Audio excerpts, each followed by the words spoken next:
is the Big O Show.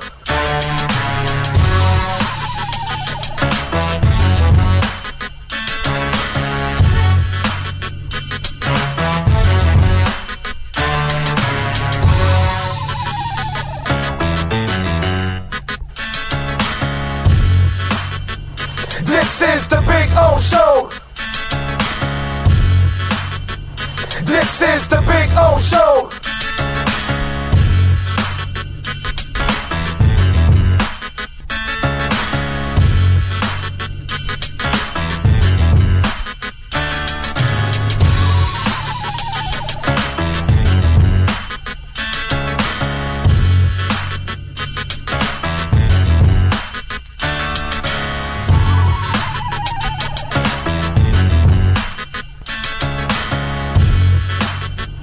This is the Big O Show.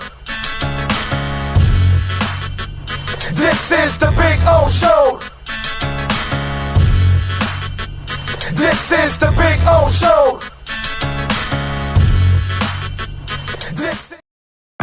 There's just one place to celebrate a happy new model year. Acura of Pembroke Pines. Drive away in a new Integra. Only $299 a month at Acura of Pembroke Pines, the #1 volume Acura dealer.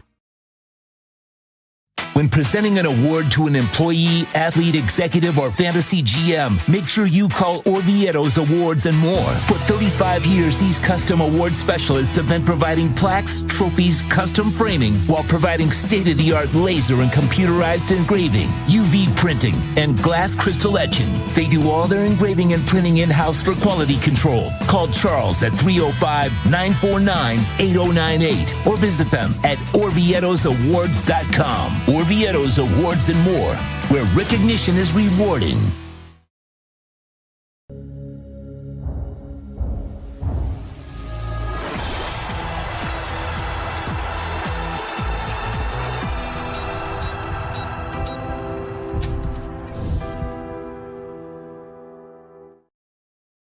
When it comes to your smile, confidence is so important. At Moodias Dental, they provide the services to get your smile back. This family-run practice prides itself by offering the latest technology to give your family the best experience possible. Moodias Dental has been in business for over 30 years with offices in Hialeah and Plantation. They accept most major dental insurances. They provide free new patient exams, 20% off select treatments. To qualify, please follow us on Instagram at moodias.dental. Moodias Dental has been in business for over 30 years. To schedule an appointment in Hialeah, call 305-821-0231 and Plantation 954-692-6825. From Invisaligns, dental implants, same-day crowns, and the preventative care and preservation to get your smile back. Go to moodiasdental.com to find out more and tell them Big O sent you. There's just one place to celebrate a happy new model year. Acura of Pembroke Pines. Take $10,000 off a 2025 MDX at Acura of Pembroke Pines, the #1 volume Acura dealer. For over 16 years, EJDconstruction.com has provided South Florida residents quality craftsmanship, accurate project management, and exceptional service. That's why EJDconstruction.com is an A-rated member of Angie's List and the Better Business Bureau. When you're looking for the right custom home builder for additions or home remodeling, please call my friend Eric at 305-433-4843. That's 305-433-4843 for EJDconstruction.com.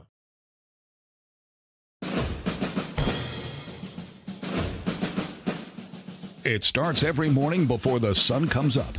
Projects are laid out. Plans are made. Equipment is fueled and loaded with inventory to handle all service requests. Orders are given to an army of skilled landscape maintenance professionals, certified arbor trimmers, irrigation technicians, and licensed pest management experts who fan out to communities and businesses all over South Florida. Experienced, on time, and dependable. Our staff is fully trained, licensed, and insured. Contact us by phone, email, social media, or through our website to answer all your landscape questions. We are Cutter's Edge. Total Landscape Solutions.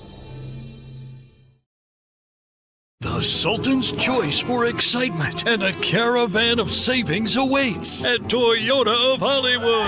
Your wish for savings has been granted with discounts of up to $4,500. Take a magic carpet ride in a Toyota Corolla. Not $24,000, $19,988. Step into our grand bazaar where you'll find epic savings at the #1 volume Toyota dealer, Toyota of Hollywood, on 441 between Hollywood Boulevard and Sheridan Street. Open till midnight. After 40 years, the Big Cheese Miami is still producing great Italian food. They started in 1984. Since then, they've been winning awards while being voted the best inexpensive Italian restaurant in Miami. Visit them for great food, amazing service. Witness the decades of Cane's memories. The walls are like a Miami Hurricanes Hall of Fame. The Big Cheese delivers anything on its menu or party platter menu to your home, office, or even a park for a picnic.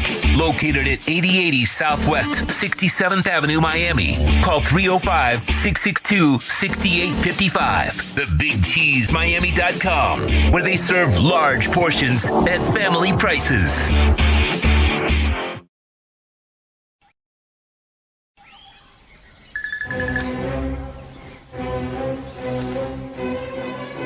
Oh, Sam, not again.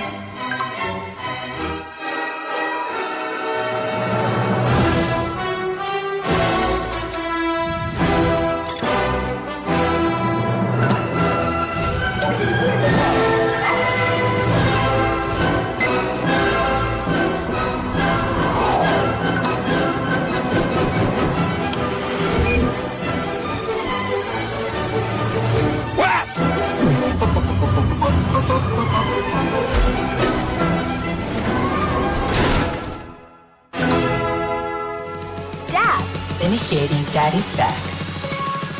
Go! Set the rhythm of your smart home with Sloman Shield Blink, the new integrated smart home platform that automates your life just the way you want it. Sloman Shield Blink, be the maestro of your own home. If you're looking to take your home or business to the next level, then RM Contractors can assist you.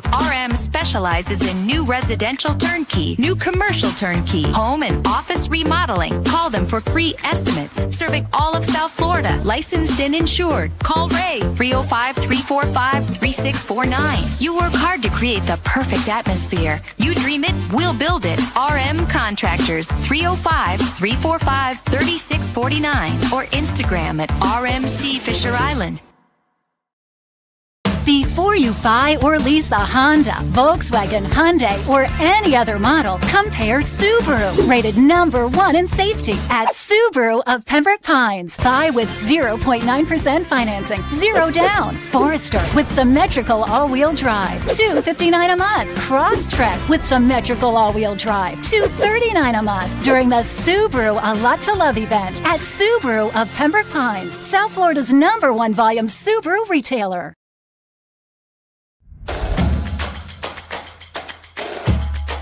Welcome to Caneswear. New store, new items, same great experience.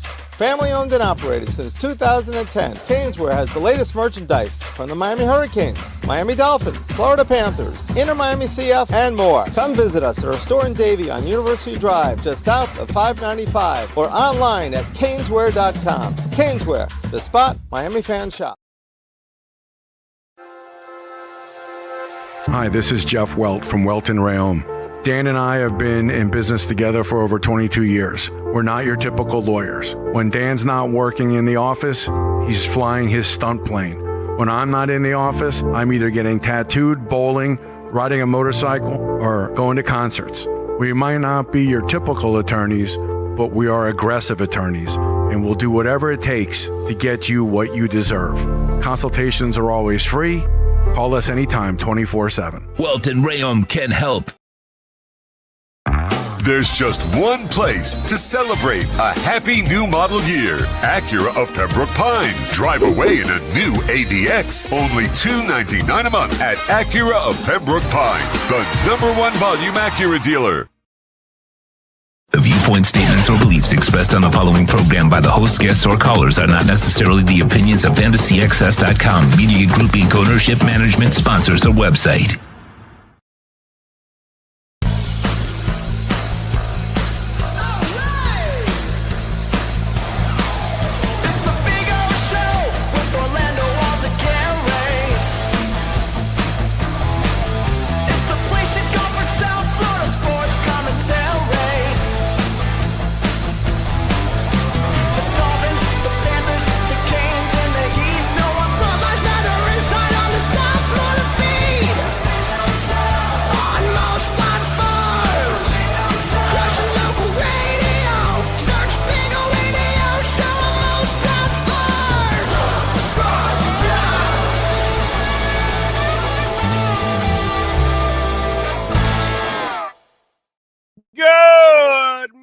morning, boys and girls. Yes, sir. Welcome aboard.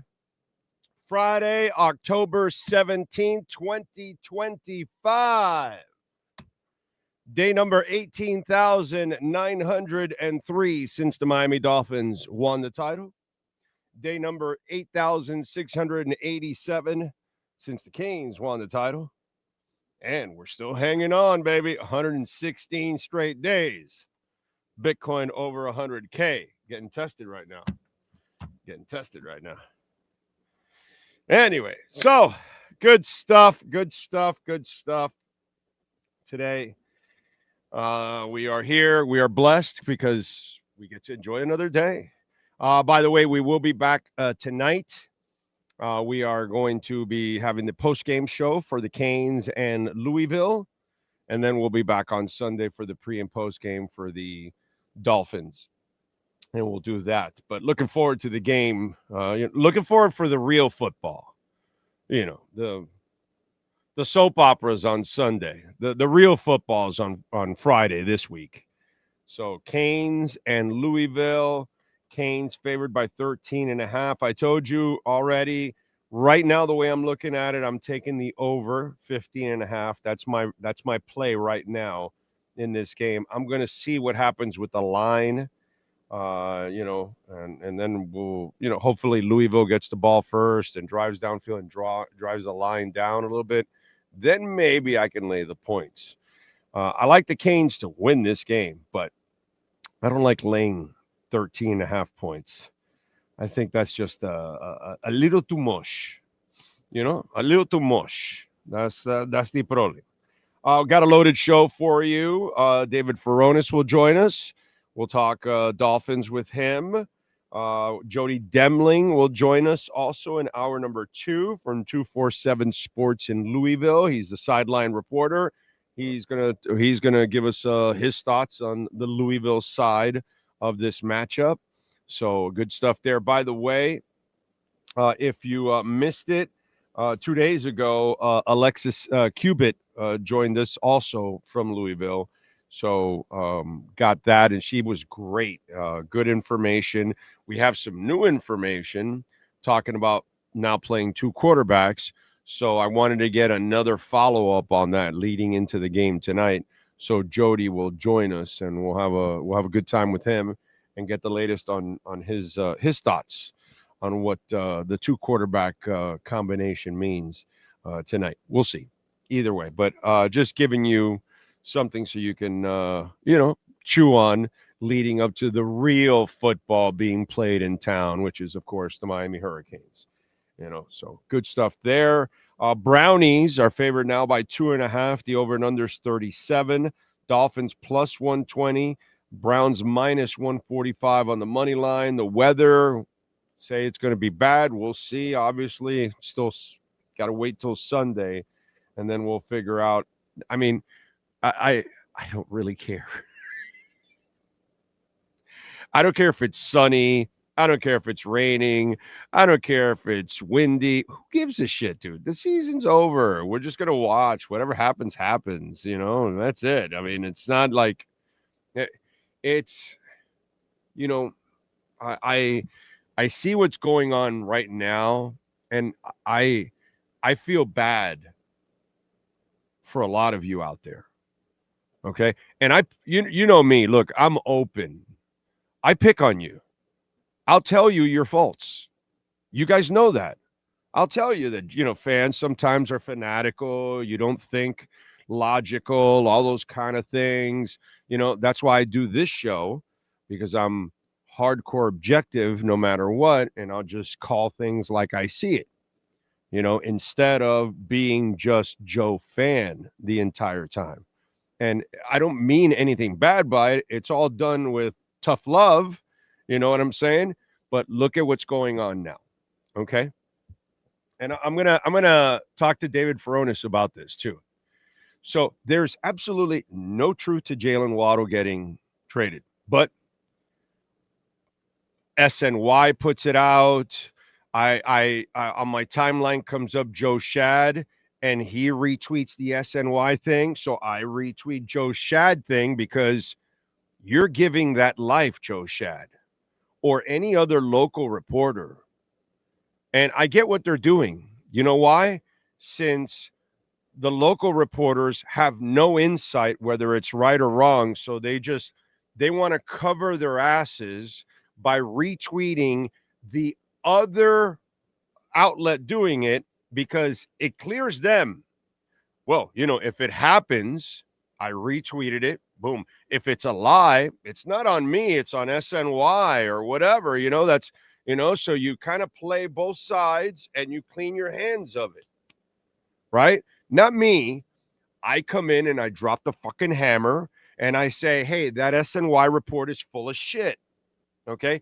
Joe Shad's not going to say that. Omar Kelly's not going to say that. Dave Hyde's not going to say that, right? Those guys are not going to take shots at other media outlets. They may be out of work one day and they may need those jobs. I don't need those jobs. I don't need those people. I don't give a shit, dude. I'm on my own platform and I'm in year 6. You can kiss my ass. And I'm approaching 60. So I don't have a lot left. So I don't give a shit. I'm really dangerous. Really dangerous. So I believe media members that are retweeting the Waddle stuff, you are irresponsible. And then at the same time, you also have no information. Just like you didn't have information about Dalvin Cook or Taylor. So then you retweet it and it baits you people. And then it gets you all fighting amongst each other and you're arguing about, oh, the franchise is stupid for trading Waddle. Oh, no, I want them to trade Waddle. Oh, but can they get a first or can they get a second? And you're wasting your time because there's going to be no trade of Waddle. But since we have a 24-hour news cycle and media is lazy and you don't hold them accountable because when they give you 80 stories that are wrong, you still go back to the same website. You still go back. Even though they give you a ton of misinformation, you still go back to the website. So a lot of it is not your fault. Why? Because a lot of you are lazy. So you don't really do your homework. Great example. Okay? Great example. Politics and sports. Suck it. Here we go. So the orange man tweets out, 100% tariffs on China. Boom. Markets react, which is stupid because if you invest and you follow everything, the orangutan cannot keep 100% on anything because it'll kill the markets, it'll kill the economy, and especially the stock market, which is his baby. So this is just a threat. It's a taco thing. You got to understand, right? So then markets drop, people sell, This morning, what comes out? They ask him about his 100% tariff thing on China. Is it sustainable? He says no. So all the people that panic sold, you panic sold because you're lazy. You don't do your homework. You probably bought because somebody else told you. And now you're selling because you read some stupid headline of a lazy media member. Same thing here. Now you're panic selling, right? And all of a sudden, you're panic selling for what? There's nobody selling anything. They're not selling Waddle. They're not trading Waddle. So what are you doing? It's just, again, but the local media, kept throwing Dalvin Cook out there. What did we do here on the show? Did we not extinguish it and shh? It's over. There's no Dalvin Cook trade. There's no Dalvin Cook big contract. Oh, no, it's Jonathan Taylor. No, it's not going to happen. No, extinguished. The rest of the media, they give it life because they don't have any insight on it and they have no conviction. So they can't go out and say, you're wrong. I can because I know exactly that they're wrong. And by the way, don't I end up being right that Jonathan Taylor wasn't coming here, that Dalvin Cook never came here, that Tua wasn't traded, that Tyreek wasn't traded in the offseason? All this stupid shit that they have a 24-hour news cycle. It's not your fault. You work, you have family, you have a life, some of you.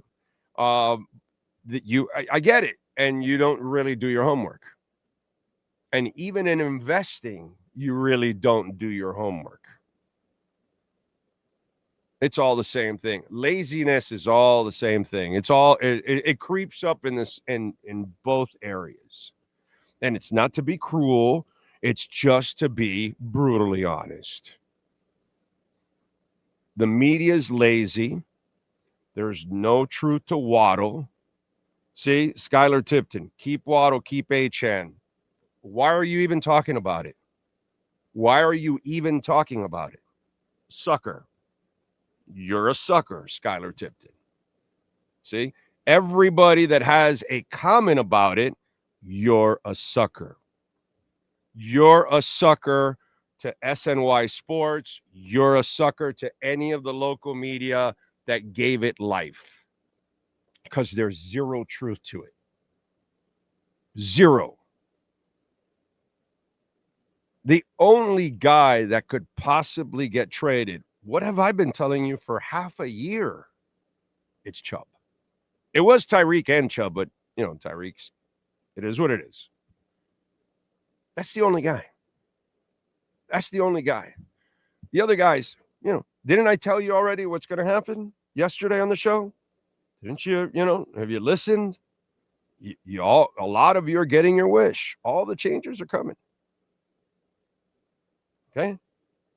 Are they winning 8 or 9 games left out of the 11 that are left? No, right? Okay. Everybody's gone.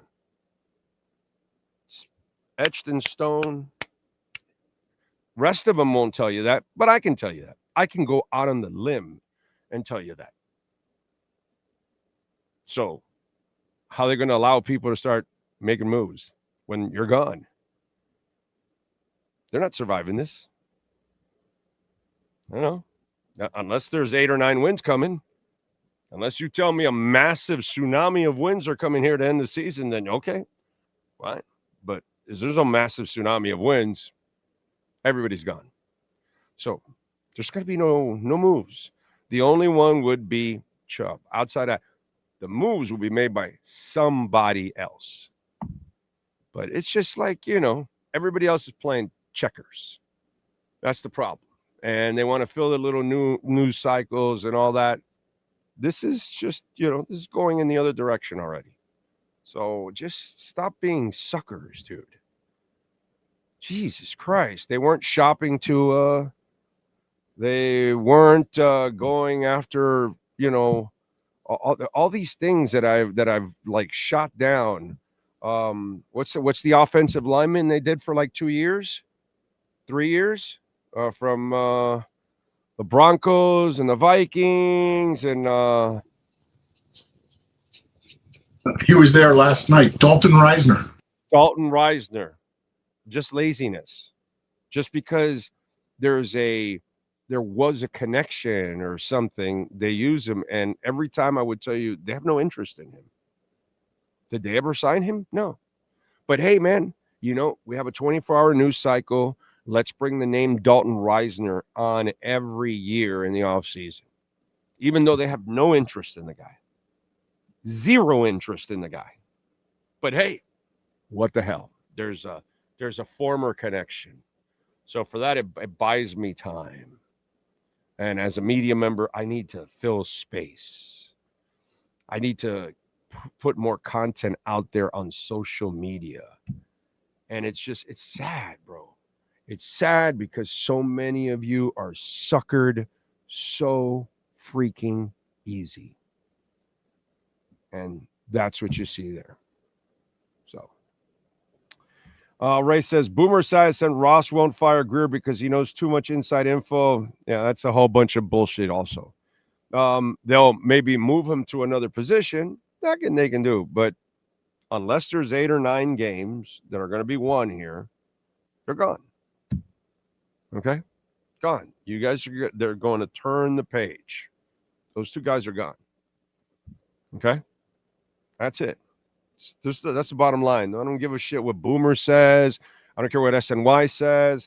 I don't care what the Sun Sentinel, the Herald, the Palm Beach Post. They can all kiss my ass. Okay? They can all kiss my ass. All right? So trust me on this. You guys are going to get your changes. It's coming. Change is a coming. All right? That's all you need to know. But stop falling for the stupidity. Stop being ridiculous. Jesus Christ, dude. Like, stop falling for all this gibberish, man.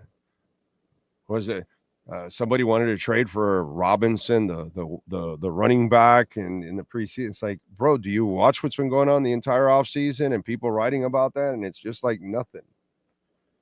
You know, it fills space. There's a 24-hour news cycle now, and media's desperate to fill it with whatever garbage they can. And the trading of Waddle is pure garbage, dude. Pure garbage.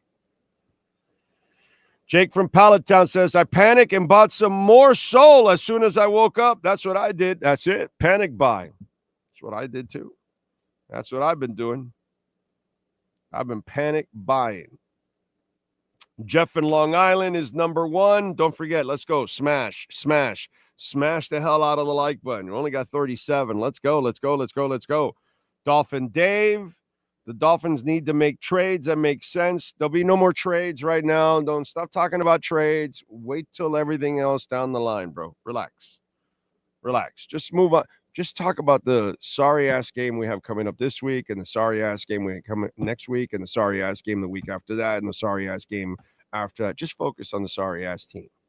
Don't worry yourself about any of that other stuff. That's what you got to do. Okay? Oscar Rojas, Jay Gelfin is smashing it. TJ Superman, thank you, TJ Superman. He went yesterday and met us over at Caneswear, and he brought me a Luis Castillo bobblehead. How about that? I like it. My classic Marlins. I have a Dontrell Willis. I have the Fernandez, obviously. I have a couple of other ones. I'm trying to remember which other ones I have from some of the guys in the past. I have a couple. I want to redo this whole thing. Take it all down and then put some shelves and put all kinds of stuff that I have that I want to, kind of change the whole look and all that, but it's a mission, dude. It's a mission. I want to actually add a second camera here, so that way it goes this way, and you'll see more of the stuff. Because I got a closet over there, and it is just loaded with all kinds of things that we can put back there and all that I've been collecting, and I just haven't displayed it yet. Because I did want to change the background, because we've had this background for 5 years now. So kind of need to freshen it up. You know what I'm saying? Anyway, besides smashing, let's go. Let's get it over 100, man. We're already over 100 watching. Let's go. Only 44 likes. Come on. Let's get it over 100. It gets things going for us, please. And don't forget, folks, you can make a donation, Cash App or Venmo at Cash Big O Show. That is Cash Big O Show, Cash App or Venmo. And you can make a Bitcoin, Ethereum, Chainlink, or Solana donation as always. And you can send in your questions and comments and insults and all kinds of stuff, which we always appreciate immensely. Thank you all out there. Let's see. What do we have? By the way, thank you, Antonio Roque. He says, just do what I do. Just keep scrolling. Thank you, my brother. I appreciate you. Thank you for the Cash App love. And remember, we always encourage Cash App or Venmo over the Super Chats. We love the Super Chats, but stinking YouTube takes 30%. That's not very nice. By the way, our friends at Toyota of Hollywood, if you're looking for a car, don't you want convenience? Well, you're going to get great prices at Toyota of Hollywood, the number 2 volume sales dealership in Toyotas in the United States. And it's right here in Hollywood. Herbie Lopez is just an absolute beast. I mean, that place is amazing. But they created the perfect atmosphere. Mr. Zinn understood it. They created a dealership that it's all under roof. So you're away from the rain. You're away from the heat. You get to pick the car you want, the color you want, the style you want, the model you want, and the price you want. But you get to do it in a real comfort area, right? Then the selection, because you've got 2,000 cars in stock, over 1,200 new ones. Well, when you want to get a Camry, you're going to see a bunch of them. 4Runner, a ton. And that's what I love. You want a Prius? Well, here's a nice selection of them.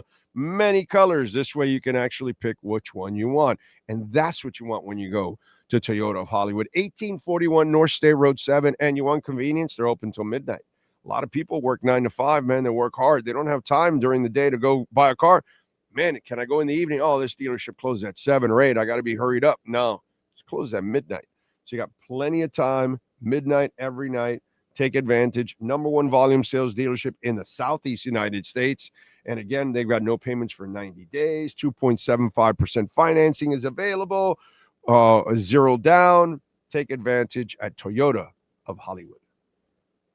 All right. All right. All right. What else do we have going on in the world of sports? Let me get to the 3A Graphics sports calendar. Last night, it was ugly for Fort Lauderdale United on the road. They wrapped it up, their 3-game road trip, and they lost. Finally, this is their first loss of the season to Lexington SC. It was actually the battle of number 1 and number 2 in the league. Lexington was also unbeaten. Fort Lauderdale was ahead by a point, but now Lexington will take the first place. Fort Lauderdale will drop to number 2. They got a red card from their goalie. It was a rough night. Saturday, November 1st, they'll be in Brooklyn, and they'll be taking on Brooklyn in Davie, and Sean and I will be broadcasting live from out there. NFL action, the Bengals outdueled the Steelers 33-31. The amazing Joe Flacco, 31 of 47, 342 and 3 touchdowns. Aaron Rodgers, by the way, 249, 4 touchdowns and 2 interceptions in the process. But the Bengals end up getting the win, and the fraudulent Steelers pick up a loss. Like, you know, they've had enough breaks as it is throughout the year. Panthers, rough night last night. They lose to the Devils 3-1. Saturday, they're in Buffalo, 1 o'clock. They'll be fine. Relax. Take it easy. Long season. And then tonight, Canes are in action. They will host Louisville. Miami is 5-0. Louisville is 4-1. Miami favored by 13.5. The over and under is 50.5. Louisville plus 400 on the money line. Miami minus 600 on the money line. And Dolphins visiting the Browns. The line right now, Browns are favored by 2.5. The over and under is 37. They're expecting bad weather. Dolphins plus 120. Browns minus 145. That is your 3A Graphics sports calendar. All right. I'm wondering, Sean, how's the government shutdown going to affect my trip to Madrid? If it's still going on by then.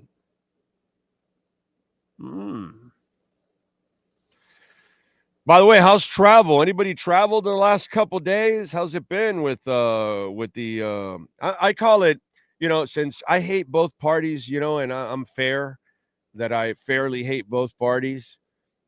They should call it the Schumer shutdown powered by Trump. See, that way they all take blame for this mess, because they all should take blame for all the mess that they've created for us. So that's the way I would do it. So it's kind of like, you know, like you would call Joe Robbie Field at Hard Rock Stadium. You know, it would be something that should be done, you know, something like that. You know, Don Shula Field at Hard Rock Stadium, you know, something like that. That's what we need. It's the Schumer shutdown powered by Trump. There you go. I like it. That way, you know, they both take, you know, pride in setting us back. It's awesome. So I don't know. Anybody travel? Because I'm worried about that. Worried about that, man. That's if this thing goes on, I leave on November 11th. I don't know. I don't know how long this thing's gonna last. It's crazy, dude. What else? I'll be traveling in May to Las Vegas. So, Sean, I'll be doing shows in Las Vegas for a week. Okay? I don't know what part of the week yet, but I got tickets to No Doubt at the Sphere. There you go. I like it. So I'll be in Vegas in late May. The only thing is, it's no doubt it's on May 21st. So I don't know if I'll be leaving several days before or the day right before that or whatever, but I'm going to see No Doubt and Santana already, back-to-back nights. That is set. So, but I got to wait for more concerts to develop so I can see if I go earlier or after, because obviously 2 concerts is not enough. You know, when I go to Vegas, I like to go for a week, and I like to go for several shows. And, you know, I like to go to a week in Vegas and have at least 4 concerts during that week. You know, it's Vegas, right? I should be able to get a few more concerts in there. So the wife is not going to No Doubt. She's going to be out. She'll go with me to Santana, but she's not going to. She's not really a big fan of No Doubt. She didn't want to spend the cash, but it's her miss. I win big time. I've never seen No Doubt. You know, this is a one-off, and I get to see it at the Sphere, and I'm on the floor, by the way. I got floor tickets for No Doubt at the Sphere because, as you know, I've given you the scouting report. The best place to get to be in the Sphere is on the floor. That's the best experience overall. And on the floor, because I've been on different parts of the floor, best part is the back of the middle. That's where you get to see, you're close enough to the stage and you feel the vibe of the artist. And then at the same time, you get to see the screen and everything, which is amazing. And then the sound is just absolutely impeccable. I cannot wait to see No Doubt in May, dude. That is going to be freaking awesome.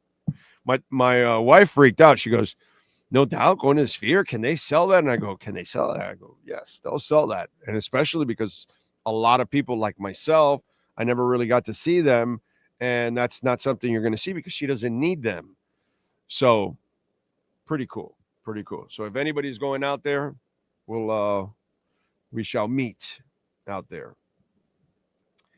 Oh, what do we have here on the chat board? Lenny Pena, Luis Notare. Big O, the over and under Sunday on how many yards does Junkins rush for? Dude, as much as he wants. As much as he wants, because Miami's run defense is horrible. And he's a decent player, dude. So, yeah, they're going to pound the crap. I mean, that's what they do anyway. Cleveland loves to run the ball. I don't, and if there's really wicked winds and all that, you're really not going to throw nearly as much. It'll be short passes. So, and they're right off the lake normally. Yeah, it's not a good situation. It'll be more of a running game, you know, stuff like that. I start thinking about those games with Brian Sipe and Reggie Rucker and Ozzie Newsome in the old stadium and the snow and what was it? God, what was the name of the head coach at that time? But yeah, that's kind of what I think about when you tell me, oh, the weather is going to be really bad in Cleveland. I just kind of think about those days, you know. Weren't they the cardiac kids at one point or something like that? I forgot. I'm trying to remember the damn name of the head coach. Anyway, let's see. Skylar says, oh, I'm contributing to this conversation that you're currently talking about. I don't read those sites. I follow liked on Dolphins, 3 yards per carry, and you chill. Okay. Let's see. Pat Nashville, a billionaire won't fire someone who is a witness in a lawsuit that will cost him at most pennies. Ross could have Greer literally fired into the sun and sleep like a baby. Yeah, dude. The part that I guess that Boomer Esiason and others don't get, Miami has nothing to do with this lawsuit. It's just kind of like a side thing. His problem is more of the other teams using bias in their hiring, and that's what he is, which has nothing to do with Miami. Miami's in the clear in all of this, dude. It's just they're kind of like in the middle of the they're just getting shrapnel in all of this. Stephen Ross is golden. It's just silliness. I'm not going to do anything to Stephen Ross. Come on, man. I'm with Pat and Asheville on that one. Again, lazy media. Yeah. You know what I'm saying? So everything that lawsuit is about, it's not really that Miami is in some hook for anything serious. All right, let's do it. Sam Ratigliano. Thank you, David. Sam Ratigliano. There you go. There you go. Tom Stockel coming in on that. I love it. Thank you. Sam Ratigliano. That's it. That's the one. Nice job by you guys. All right, let's do it. Let's talk a little Miami Dolphins with the one and only David Furones in our Welt and Rheaume Miami Dolphins repo. All rise, football fans, as the Welt and Rheaume Miami Dolphins report with David Furones is in session. Welt and Rheaume has more than 62 years of litigation experience handling insurance disputes. They are committed to resolving even the toughest insurance claims quickly. Call them for a free consultation. 954-966-4646. Here's Miami Dolphins insider David Furones. All right. You're doing it walking now? Is that what it is? I'm pulling up right at the time of the appearance, so I'm getting into the spot here. I got you. It's all good. That's kind of it's on the fly. You're working. So let me ask you something. You don't believe any of this stupid stuff with Waddle, right? Oh, as far as trade rumors and trade possibilities? Right. Yeah, I mean, I wouldn't see that. I feel like he's one of the most valuable assets the Dolphins have internally, which, okay, yeah, by that thinking, well, then if the season is going awry, I could understand why you would think, okay, just go ahead and move on and get something out of him. But I think he would be a guy that you do want to keep around for whatever direction you go into, whether it is that you are continuing to try to win down the road, or if you have to go into a rebuild, that you could still retain good players as part of a rebuild. So.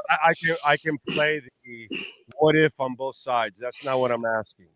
I'm saying it's a fucking bullshit report. There's no fucking truth to it, and it's fucking lazy shit. So I'm asking you, what do you think about this? Because when I see anybody in the local media retweet it, this is what I think about whoever does it in the local media.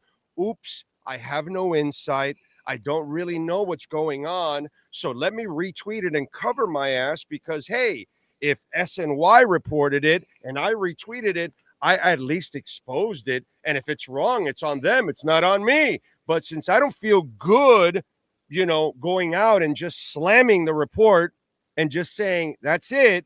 No, let me just give gas to the fire of a lie and let me just put it out there because I don't know if it's true or not. Let me just cover my ass on a bullshit story. That's what I see when people do this instead of squashing it like I did with Dalvin Cook. I did with with Taylor, like I did with the Tua trade a year ago. Oh, they're shopping. No, they're not.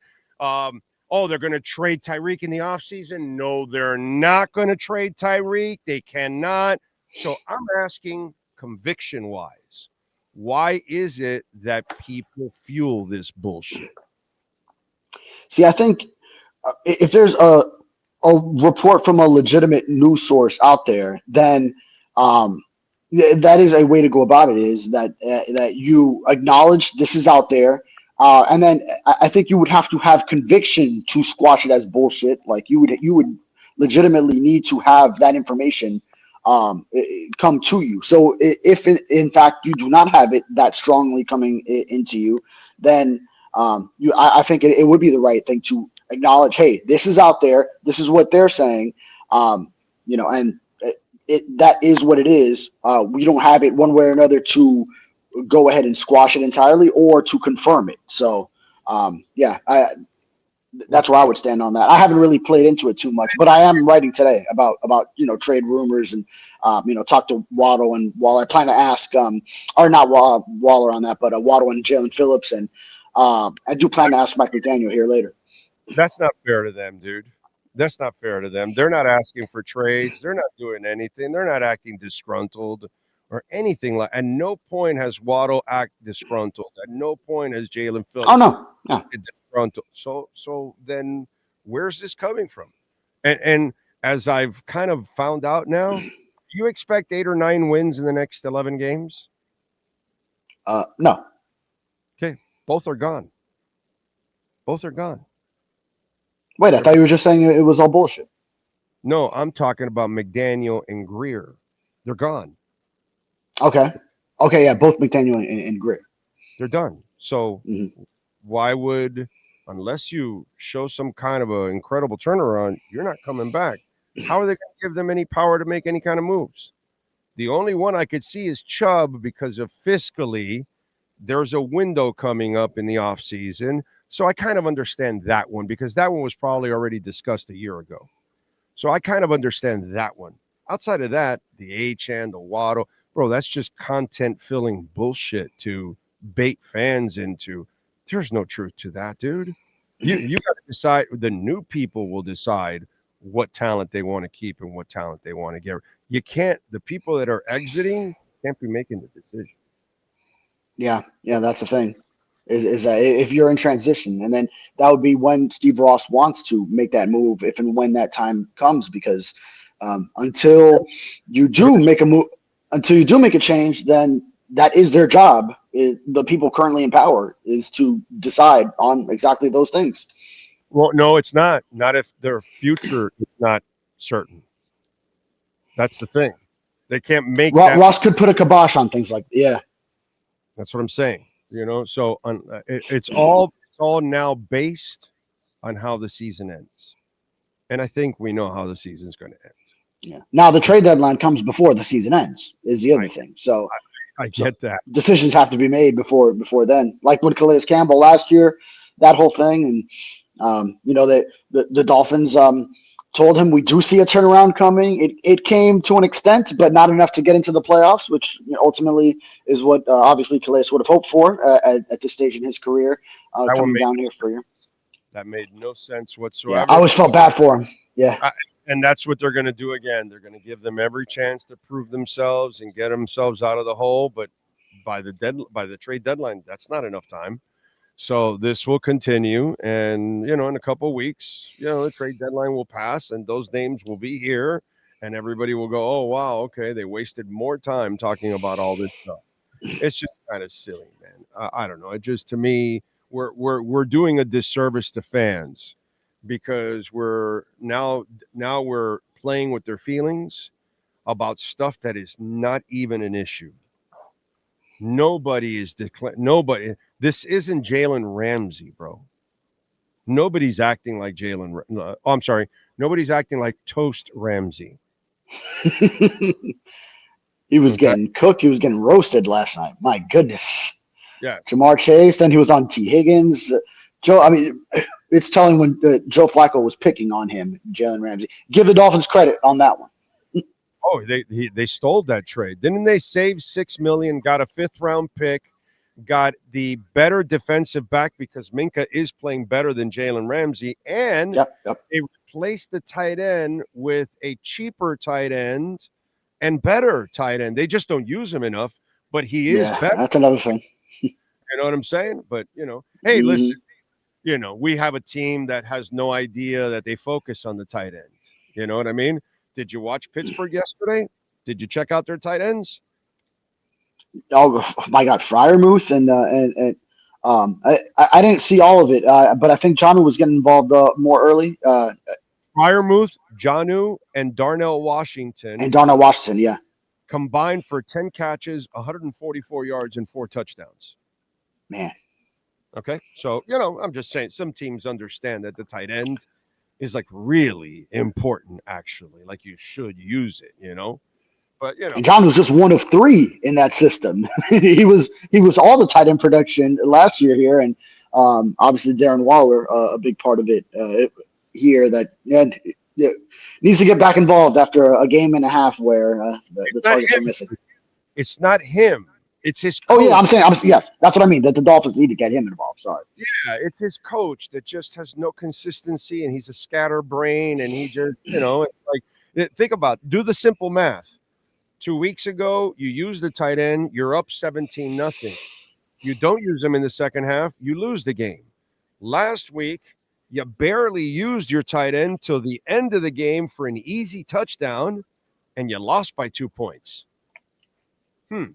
I wonder what would happen if you actually gave your quarterback the tight end a little bit more. Damn, what a concept. Let's get Waller and Julian Hill. By the way,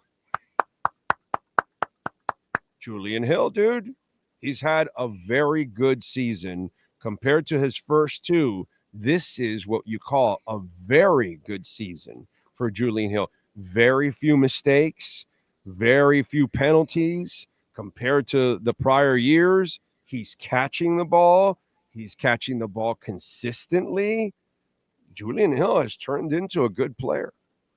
Yeah, no, kudos to him. I'm glad for him because he's a great kid that goes about it the right way. So, obviously he was struggling last year and dealt with a lot of vitriol from fans, of course, and a lot of it warranted for the penalties and the missed blocks, which blocking was supposed to be the name to his game.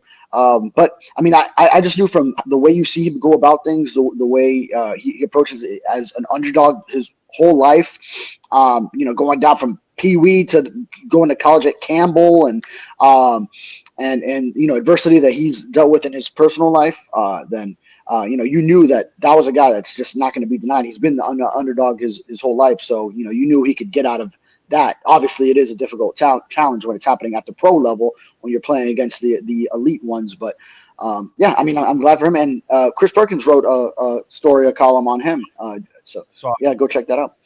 I saw it, and a good article, and I'm happy for him because mentally he proves he's a tough cat because the first 2 years were rough, bro. I mean, he just was all about mistakes and all that, but you could see every time I would say I understand why they're keeping him because, bro, physically, athletically, he should be able to do whatever the hell he wants on the field, actually.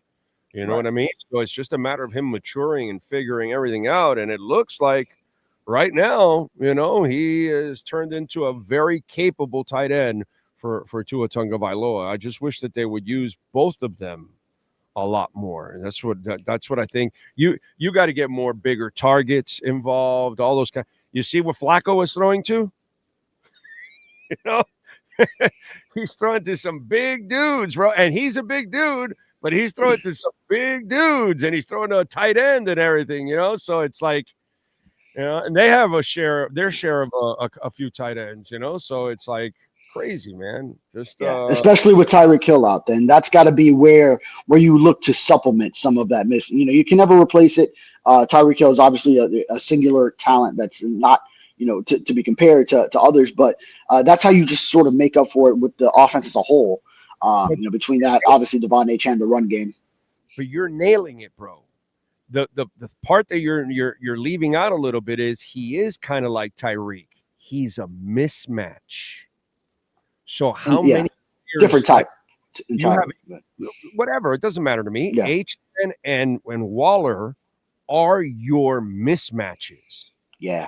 These are guys that are, when he goes out in the open field, no linebacker wants to see HN because they know they're screwed. Okay? And if you're Waller, dude, safeties and linebackers like, oh, shit, well, this guy's 6'5", 6'6". How do I get around this guy? I can't beat him up to the top, all those kind of things. And he's just like Tyreek in that sense, that when you have players that are mismatches, those are chess pieces that you've got to use all over the field constantly, dude. Constantly. And we use HN, but we don't use Waller. I don't get it. No, yeah, Waller because of his size, obviously, because you can't cover him on top of each. You can't stack defenders on top of each other to make up for his height. So even if you put two guys on him, if both of them are giving up 4 to 6 inches on him, then he could just go up and get the ball over them. And then Achane, with the way you can line up get a linebacker matched up on him on the outside. If you go line them up out there, if they stay in a certain personnel when they see who's out there, boy, watch out. Yeah, you can just burn any linebacker with Achane matched up against him. And remember, with Tua, you have one of the best high ball throwers for all because you notice whenever he's had one of those guys, hell, he has to throw fades to midgets. Do you know how perfect you have to be to drop it in for a midget? So imagine like the one he threw for Waller or Gesicki or whatever. When you give him a big target, he'll use that big target's height as a weapon. And that's been proven. That's why you got to get him out on the field a lot more, man. You just got to get. Yeah. Right. With a guy like Waller, gone are the days of throwing those fades to like Braxton Berrios, like which we actually saw when he was on the Dolphins. Those end zone corner fades to Berrios and Hills. Sometimes I remember the Chargers game when he touched down 23. That one worked there. But like Cedric Wilson had some of those calls as well. Who's got a little bit more hype, but not that much. So if you have a Waller, now you can throw those legitimately to a big target. And Julian Hill, by the way, is another. Julian Hill, yeah. That was my original idea when he made it as an undrafted rookie. He caught so many touchdowns at training camp. I remember his first one as an undrafted rookie at Campbell. He was catching so many touchdowns. I thought legitimately he could be that kind of weapon. I think he still hasn't scored an NFL touchdown, right? So I got to confirm that, but I'm pretty sure he hasn't. So that would be definitely something, especially as we've seen his improved play. Yeah, man. It's crazy stuff. Do you think the Tua stuff will affect them at all? Yeah, probably to some extent. There probably will be some lasting scars. I think that's why there's differences of opinion in the locker room. Some are going to even go from the one side of backing their quarterback and saying, hey, if that was a problem that's going on, then the quarterback should address it and call out those who are being late to the meetings he's trying to organize. And then you have others that are saying, well, that's on Tua, who broke this unwritten rule, which is actually written because one of the team rules is protect the team, and he didn't protect the team in that case, and he made internal affairs public. And then there's going to be some who feel like, he did need to apologize. Some who said he didn't need to apologize. Some who are going to say, like apology doesn't mean anything. He said what he said. He's got to fix it. And everyone just wants to move on from it. So at that point, there's going to be those lasting, some people felt differently about it. So, but at the end of the day, because you have that, everyone's going to have to just move on from it. And that's what they're trying to do is focus on the Cleveland Browns as they're 1-5. The Dolphins are 1-5. And if you can't beat the Browns, and you fall to 1-6, losing to the Browns, even if it is over there, even if it is some crazy weather that's expected with the rain and wind, then your only case is that you're better than the only winless team in the NFL, beating them at home in the Jets. So at that point, what else are you really doing here this season if you lose to the Browns?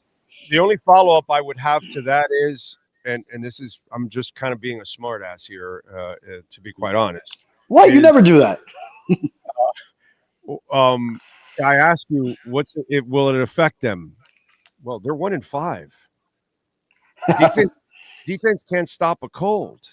Like, they're so discombobulated as it is. Offensive line is a sieve. There's no continuity anywhere.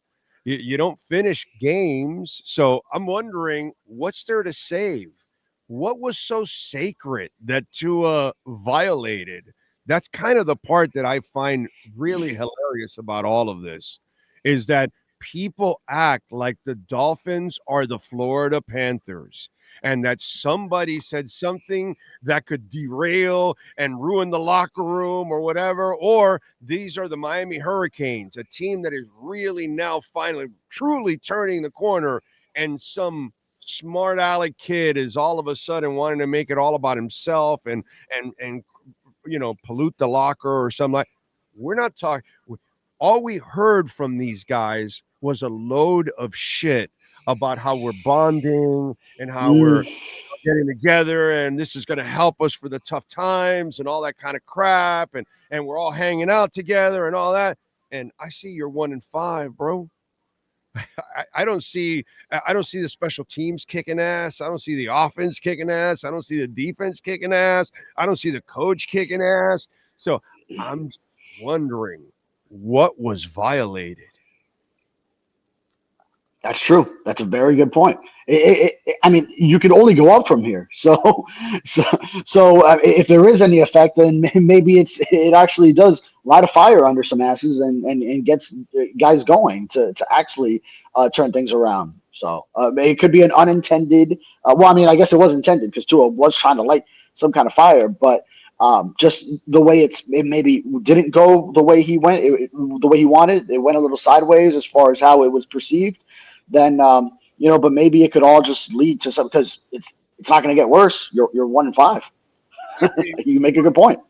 I just kind of laugh at all these people that are all these ex-players nationally, people locally, some of our local Dolphins, former Dolphins, and they seem insulted and all this, and it's like something sacred, and it's like, bro, what are we talking about?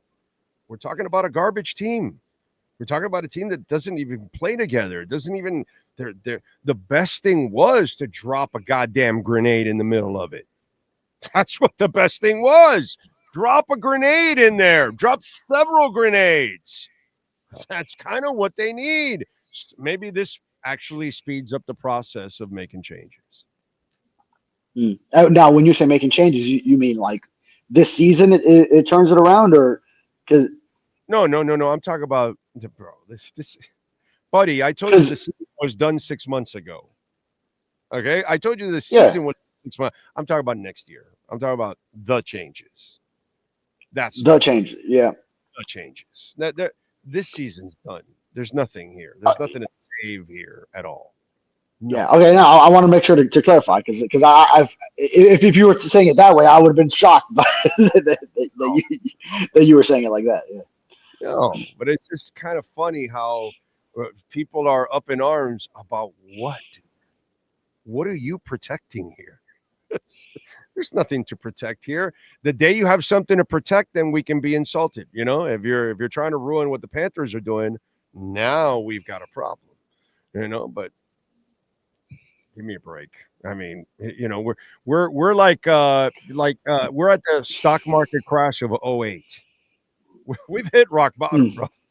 There's nowhere to put up, you know, from here. You know, that's kind of rebuild it. Yeah, that's it. That's just kind of where we're at, you know. Anyway, what's your prediction? What's going to happen in a bunch of bad weather in Cleveland if it really is bad weather? Yeah, my official prediction I put in, and you know, this is before all the bad weather, so we'll see. But before I found out about it, at least. I did say the Dolphins win 20-19. I keep suffering from believing that they can beat the Panthers on the road when they were spotted 17-point lead, thinking that they could go pull that one out against the Chargers, and I feel like the Browns have lost a lot of blowout games. The Dolphins are losing, aside from the Colts one, close games that are right there for them. I believe honestly that they are a better team than Cleveland. I do have them winning. I think they're going to be more desperate. If they lose to a Dylan Gabriel-led Cleveland Browns team, when we just saw the Browns couldn't win with Joe Flacco, and we saw what Flacco was able to do when he had some weapons with Cincinnati and beat the Steelers just last night, looked elite again. Then if you lose to this team, then boy, I mean, I can't pick another win. But so for this one though, I will say the Dolphins beat the Cleveland Browns. Yeah. By the way, the most hilarious crap in the world would be that after Tua drops the grenade, they actually turn things around and start playing well. That would actually be the funny part, you know? So anyway, all right. What else you got going on in the Sentinel so folks can check you out, my friend? Yeah, covering today, which I think I'll write a little bit about the weather going in, because that's going to be a hot topic to this game. That'll really affect things, and also all the trade speculation. Get to I did get Jalen Phillips, Jalen Waddle on that, like I mentioned. As this team is 1-5 and the trade deadline comes in a few weeks, this is the time when all that speculation starts happening. So.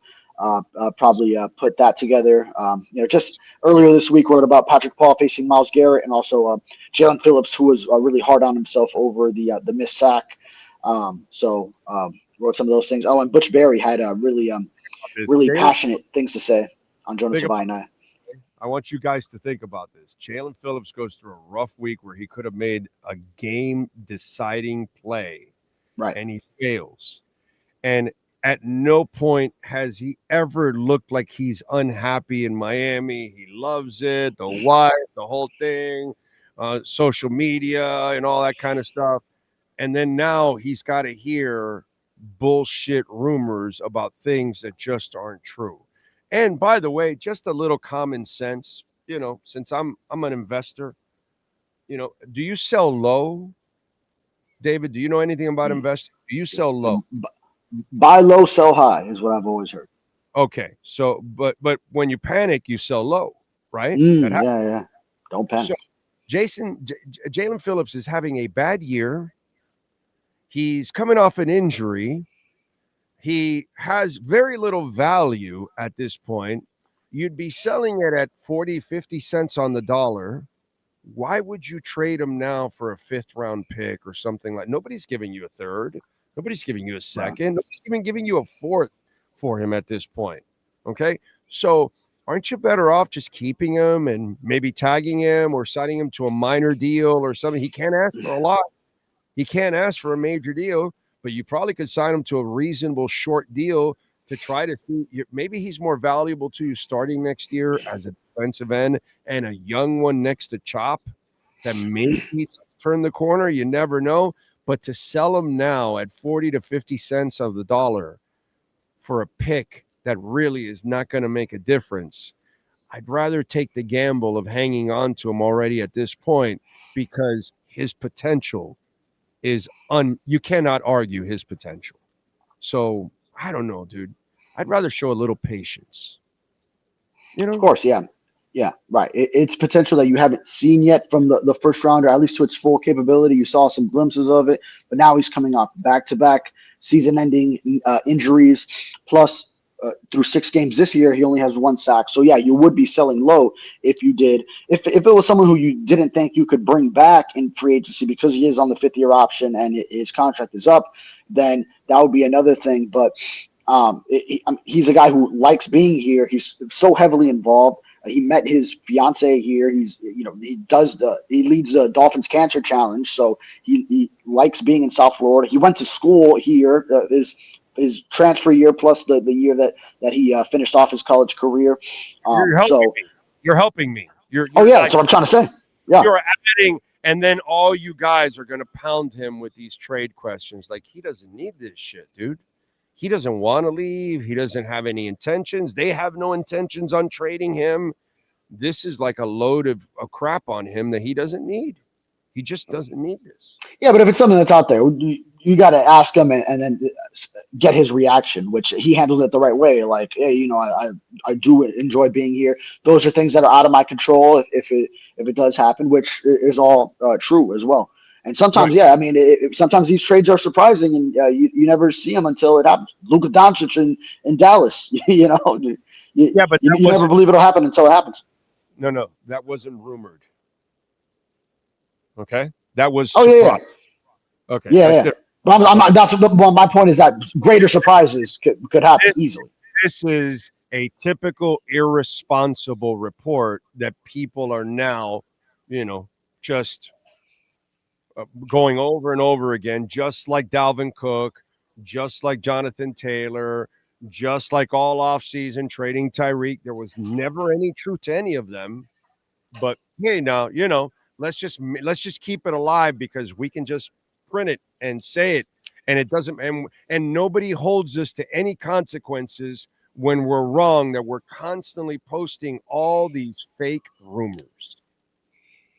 Well, at least what I saw in Phillips, and I don't know, if there were like some, BS accounts or whatever, like trying to report interest or anything. But what I saw was a proposal that ESPN's Bill Barnwell made, which that piece is like for speculation, is just okay. Here's what I think makes sense for both teams. You didn't have the full context of the Dolphins for sure. That's like the NBA idiots with the trade machine. Yeah, right. That's exactly Yeah, come on, bro. That's not a story. That's not anything of substance. That's just somebody coming up with a trade. And hey, let's talk about it. But wait a minute, hold on. The guy doesn't want to go. The team wasn't the one wanting to trade him. The other team isn't even asking for him. So what are we doing here? And so now it's a story, and now they have to answer to it. Dude, that is so screwed up. So screwed up. I hear you, yeah, but it's the reality of these professional leagues, and when players can get traded, with like outside of their will, then that's how these leagues are designed. Honestly, I got a line for you. That's not very professional.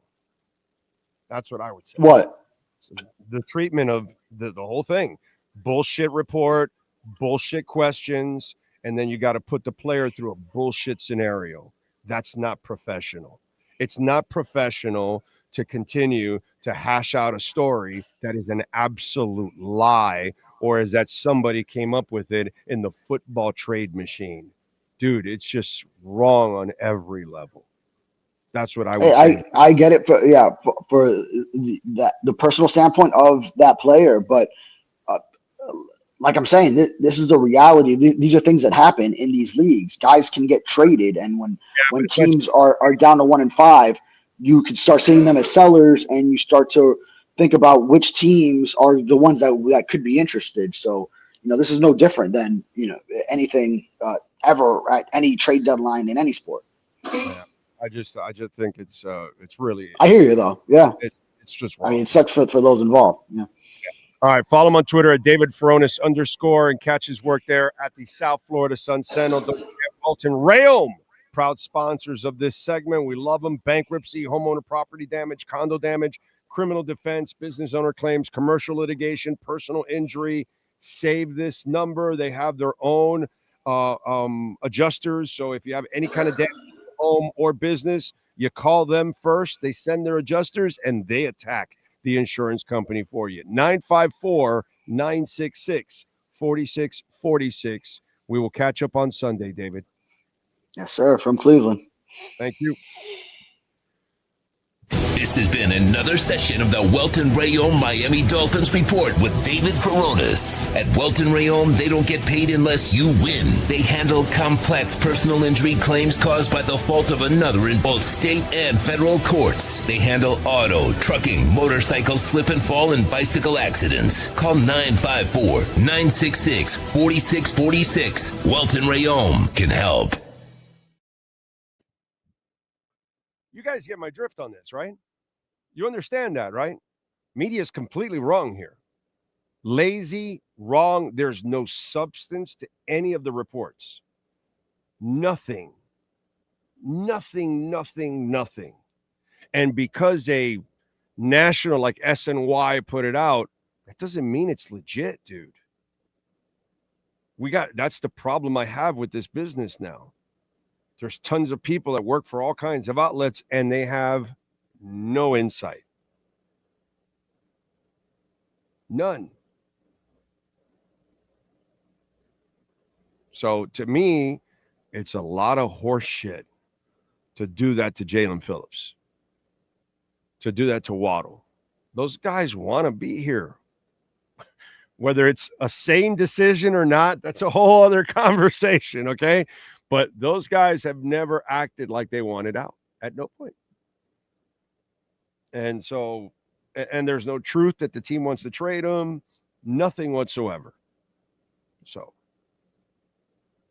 it's just really lazy reporting, and then putting people in a position where they shouldn't be in. It's unfair to them. All right. Don't forget. Come on, man. Let's go. Get us over 100. Smash, smash, smash. Oh, I'm sorry, Dougie Fresh. I didn't see that. If we use the analog that no sequel is better than the original, are this year's Finns Lauryn Hill's Unplugged Die Hard 2, or are we Clay Aiken's Xmas album? Oh, definitely Clay Aiken's Xmas album. Hey, I'm a Die Hard 2 fan. I'm good with Die Hard 2. I enjoyed Die Hard 2, bro. I'm good with that. I'm all right with that. I wouldn't insult Die Hard 2 by comparing them to the Dolphins. This Dolphins. So, there you go. Ocala Joe says, I'm old enough to remember players that don't take themselves out of games without being injured just because they are tired. That's crap. Yep, I totally agree with that. So it's sad. Greg Souza. Phillips and Chubb will definitely have interest. There's a sucker. Only Chubb, bro. That's the only one that could be moved. Okay? That's the only one. And that's because it's probably been in the shoots already from the last year. Not that I would know anything about that, by the way. Let's see. What else do we have? Frankie, how do you know? Did Chris Greer call Big O and said, I'm not interested in training? I don't know, Frankie. What's my track record? You tell me. That's all. You tell me. They all had Taylor coming here. I told you no. Right? So when I go out and tell you it's not happening, it's probably what happens, right? Oh, they're going to trade Tyreek. No, they're not. They cannot trade Tyreek. Did I not say that all offseason? And yet the Tyreek trade rumors kept going. So I don't know, Frankie. Maybe you want to just like go over my track record. When I tell you it's not going to happen, I don't know. What is it, like 99%? Right? Oh, no, Dalvin Cook, they're going to want to trade for him, or they'll give him a contract the second he becomes available. No, they won't, actually. What happened? So I don't know. It's up to you, bro. You know, you watch the show enough. So if I usually come out with conviction and say, yeah, this is not going to happen, I don't know, man. You tell me. So don't worry about who are the people I talk to or how I get my information. None of that is your goddamn business, bro. Pretty simple. You got that, Frankie? None of that is your damn business. So just worry about the track record and say, you know, he usually is right when he talks about the Dolphins, about this or that, about, well, actually, mostly local teams. You know, plenty of people thought that Bam was a star too. Anyway, Edward Thurston Howe. Big O, I wish that we had a head coach with the passion of Bill Cowher, spitting up, baby. We will never forget when he placed a print of a play in the referee's pocket. Oh, yeah, that was awesome. Bill Cowher. How about those people? No, Cowher and Tomlin. It's pretty awesome. Pretty awesome, dude. That's some selections right there, man. Like you swing and hit every single time. You know? Let's see. The other point is you want Tua traded because he will do better outside the Dolphins, so trading Waddle and Phillips is good. Well, people, that's a stupid report. Frankie, apples and oranges, okay? The Tua stuff, lots of people want him gone, right? I necessarily don't want him gone, but in this environment, I do want him gone because he's never going to succeed here. Like no one succeeds here. So that's the guy that nobody's really asking for Phillips and Waddle to be traded. It's just stupid fans that don't do their homework getting baited by lazy media. That's all it is. Okay? Fans are fans. You know, they act silliness, and that's kind of what it is. The Tua is a whole other conversation. You know, you got to stick with them financially for one more year. Okay? unless you make the changes and somebody says, all right, we're going to take major cap hits and cut a whole bunch of people, including Tua, and we're going to start fresh and all that. And then he gets a chance to go somewhere else. So, yeah, since there's so many of you that hate Tua and don't want him here, I'm with you, bro. I want him out of here, and I will be rooting for him. And if he has success, I will be laughing my ass off. Okay? Because that's what we do. That's who we are. You know? So, what else?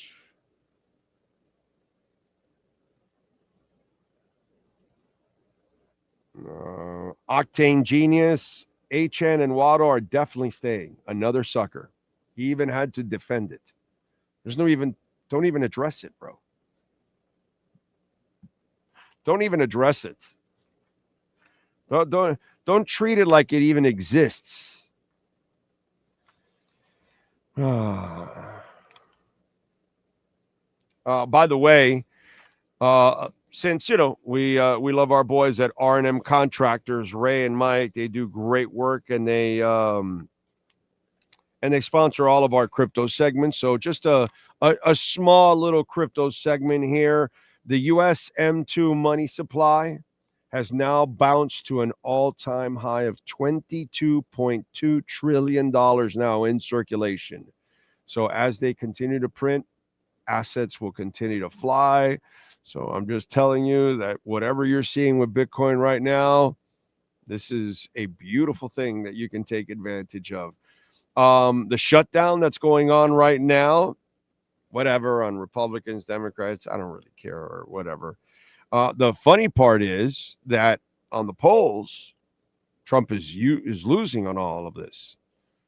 Okay, so on the economy, on tariffs, the majority of the country now is against him. You won't hear Trumpies say that because they're afraid to talk against them publicly, because they can't talk against the orange man publicly because they'll feel shamed after supporting him so much and all that. So, they're kind of quiet right now, It's not a lot of victories. So, it's kind of one of those deals. But they're voting and they're polling and they're showing that they're unhappy with it.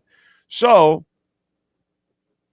all the volatility that's going to go on is going to end up pumping assets. Bitcoin is going to be the one that is going to enjoy the most success when it's all said and done. Even the gold heads will eventually, you'll see gold come back down and you'll see that flow go into Bitcoin, because people that are buying gold right now are uneducated in Bitcoin. They don't understand the fluidity of Bitcoin compared to no fluidity with gold. Okay? They don't understand the maneuverability with Bitcoin, where you can travel from country to country and it's all in 12 words in your mind, and your money's, you can't go carrying your gold around everywhere from country to country. You can't go to a store and peel off a little piece of gold to buy a Coke. Can't go to a Steak and Shake like you can now and go buy a meal like you can with Bitcoin. No, you can't. No, you can't. So, you can't pay your taxes that way. No, you can pay it in Bitcoin. Pay it in Ethereum. Okay? So eventually people will get educated, and then that will also drop and that will flow in. So it's all a matter of time. Okay? And don't forget, the orange man will pump the markets. He will make sure. So that's why all the tariff stuff, don't fall for it. Every time he says something, don't fall for it. What you do is you take advantage of the dip that is caused by it. Even though this last altcoin dip, there was other factors, which I can't get into now because it's a really long and complicated story, and it's really more for hardcore people. But stay strong. Not financial advice. I'm not a financial advisor, never have been, never will be. You do your own homework. Reach out to our friends at R&M Contractors, Ray and Mike, 305-345-3649. And if you want to see exceptional work, go to their Instagram page, RMC Fisher Island. You can see all the work that they've done. It'll blow you away. Complete remodels and kitchen upgrades. Whatever it is, you need a sauna, they can build you one, man. You know what I'm saying? It's just, it's crazy. Bathroom upgrades, floor restoration, impact windows and door installations, which is so important here in South Florida. Reach out to Ray and Mike, 305-345-3649. All right. We are going to be joined by Jody Demling in a few minutes. We'll get a preview of Canes and Louisville coming up. But that misinformation that the media is showing in the last week here is a disservice to players, and it's a disservice to you guys out there, because it gets you guys all worked up for absolutely nothing whatsoever. That's sad, dude. That is sad. Like, there's no truth to it. There's no substance to it. Wow. So, I'd be remiss if I did not say, rest in peace, my brother, Ace Frehley, the spaceman, Space Ace. Paul Daniel Frehley passed away, one of the 4 original members of KISS, passed away at the age of 74. And I got to tell you something. His death has hit me more than it being just a rocker. Okay. Sean, do you know why Ace Frehley died? You have any idea? No? He died from a fall where he hit his head and got brain bleeding and all that kind of stuff that went with it. What do you think I think of? I think of 6 inches. When I fell a few months back, and I literally was concussed and I was seizing and all that. And my wife walked in, and I was like, my eyes were like going backwards and all that kind of shit. And she had to, like, kind of get me out of it. And I, spliced my head good and all that. And I had to have, scans to make sure I didn't have any brain bleeding or anything like that. And as we get older, it's sure, cancer and, all kinds of other things can happen to us, right? Car accidents, whatever, anything can cost. But one of the things that actually costs a lot of older people their lives is a fall. In the bathroom, in the stairs, somewhere, whatever. And I'm sure all of you at one point or another, or some of you have some kind of an experience with a family member or friend or somebody that was older or whatever, and a fall, Ozzy Osbourne, ended up just ending their lives right there and then, where they probably, Ace probably could have lived another 5, 10, 15 years, who knows? And the one fall leads to the health issue of the, brain and everything, and he ends up dying, dude. And so I think about it because I think 6 inches, because when I hit my head on the corner of the frame of the door, 6 inches away is tile, is marble tile and glass from the shower. So all I had to do was fall 6 inches, and who knows what the hell happens to me, dude. But it would have been a hell of a lot worse. And I see that with Ace, and it's like, okay, he has no business leaving us right now. And this is just a mistake, a fall. And, I just want to tell everybody out there, man, and those of us like myself that you're getting older, like, do everything possible to watch what you're doing, where you're going, and all that, because, man, it is really, truly scary how everything can be fine one day. I mean, Ace Frehley was still rocking and still touring and stuff. It wasn't like he was slowing down or anything like that. I'm sure he's not the same guy he was 20 and 30 and 50 years ago, but he was still working and enjoying his craft and his love. Jesus, man. Really scary stuff. Blessings every day. Every day that we're alive is a great day that the Lord gives us, dude. All right, let's move over. Let me start with musicians since I talked about Ace. Let's start off with musicians celebrating birthdays today on October 17th. Wyclef Jean from the Fugees, born in 72. Eminem, the rapper. Marshall Bruce Mathers III, born in 72. Let's see, who else? Chris Kirkpatrick from NSYNC, born in 71. Ziggy Marley, born in 68. Alan Jackson, country singer, born in 58.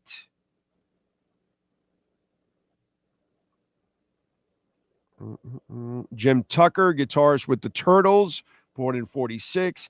Gary Puckett with Gary Puckett in the Union Gap, born in 42. Jim Seals of Seals and Croft, born in 41. We lost him in 22 at the age of 80, by the way. Let's see who else. Rico Rodriguez from the Specials, born in 1934. And that is it. Let's go with other famous people celebrating birthdays on the 17th. Remember, if I don't give you the age, that means they are no longer with us. Pope John Paul I. We just lost him, dude. He was born in 1912. Let's see what else. Rita Hayworth, born in 1918.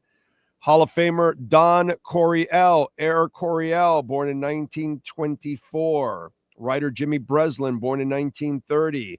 Daredevil Evel Knievel, born in 38. Let's see. National Track and Field Hall of Fame pole vaulter Bob Seagren, born in 46. He's 79. Margot Kidder, actress, born in 48. Actor George Wendt, born in 48. Comedian Norm Macdonald, born in 59. Hall of Famer Ernie Els, born in 69. He is 56 today. MMA. Oh, no, because, well, I don't know. Do you say MMA fighters? You only say wrestlers, right? Right? You only say wrestlers, right? Only wrestlers. Okay, but I know I'm going to screw you now, right? Holly Holm, born in 81. She's 44 today. She's on your... Oh, she's not? Okay, because you're going to tell me. Well, she appeared Raw, last year for 5 minutes, and, she's now in the Hall of Fame. Actor Felicity Jones, born in 83. She's 42. And that is it. All right, sir. Give us some wrestlers. Well, there was one I thought you were going to say, but you didn't come across them. That's pretty interesting. The Black Cat was born on this date in 1954. Kaylee Turner turns 37. Dinamika turns 32. Mabali Shira turns 35. And recent NFL Hall of Famer and Four Horsemen member Steve Mongo McMichael was born on this date in 1957. Those are your birthdays for October 17th, 2025. And we lost Mongo, right? Recently, right? Yeah, man. He had a rough ending, bro. Unfair. Life is unfair sometimes. Frank Z goes, so Furones admitted that he's going to ask the trade question, but he also told you he knows what the answer will be. A standard response that's usually give. So he'll basically waste the question to Phillips. I don't understand the logic behind any of this. It's just, I don't know if it's true or not. Let me cover my ass by mentioning it. That's all. And then you're putting somebody through the torture for no reason at all when it's not.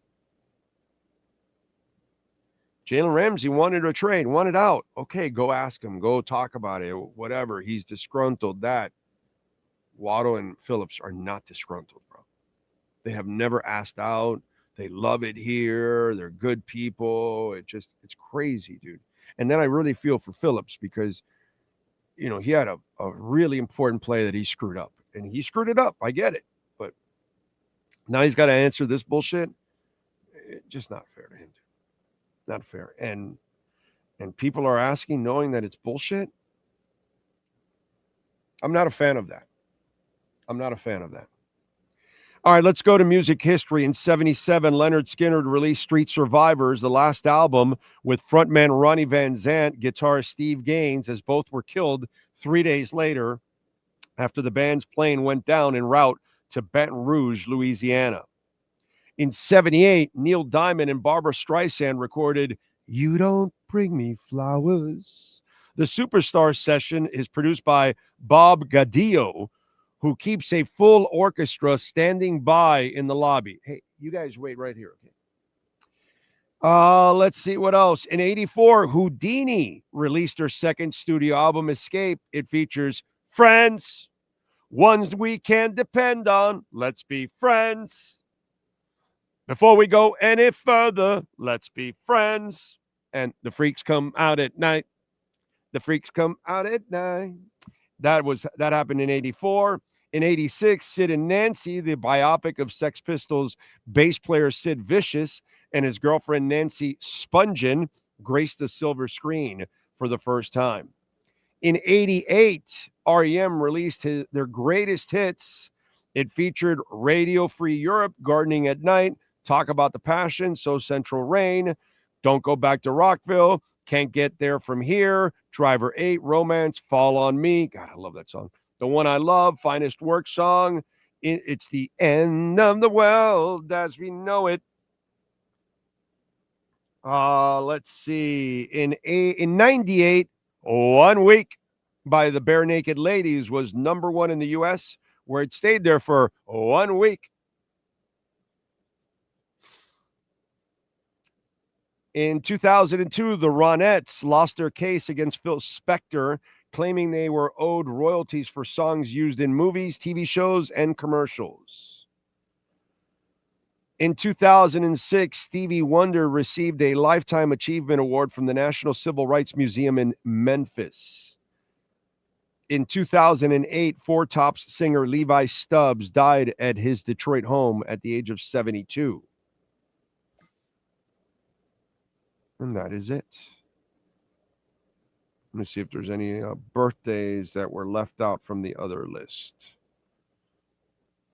Nope, that is it. That is it. All right. Appreciate you all out there as always. All right, we promised you we'd talk a little Canes and a little Louisville tonight. Remember, we'll be back tonight for the post-game show. Manny Navarro will join us, fresh from the locker rooms, talking a little Canes. No pregame. We're just going to do post-game later on tonight since we're doing today's show during the day. I'm not going to do a pre and a post, too. I got pre and post on Sunday with the Dolphins. So only the post, but we'll have Manny Navarro fresh from the locker rooms. Jody Demling, who runs 247 Sports out there in Louisville. He's also the sideline reporter for Louisville Radio. Kind enough to join us now. You can follow him on Twitter at @JDemling, getting ready for this matchup tonight. How you doing, Jody? Good morning, and thank you for taking some time. I'm good. I come to South Florida, and the weather's about the same as it is back home. I wanted it to be cold back home, and when I come down here, but it's all good. I'm excited for tonight, and I'm really I'm looking forward to seeing. Look, I thought Miami was really, really good last year when Louisville played them. I thought Miami was one of the best teams that we saw, and playing Clemson and playing Notre Dame last year. I thought Miami was the best team that Louisville saw. 52-45 was a shootout 2 years ago. 38-31 was a shootout. I'm expecting a shootout tonight. I know that I've seen a lot of people predicting scores like, 28-20, 28-15. I think both of these two teams are going to score points tonight, and I think it's going to be fun. I agree with you. I don't like the 13.5, actually. I love the over 50.5. I do too.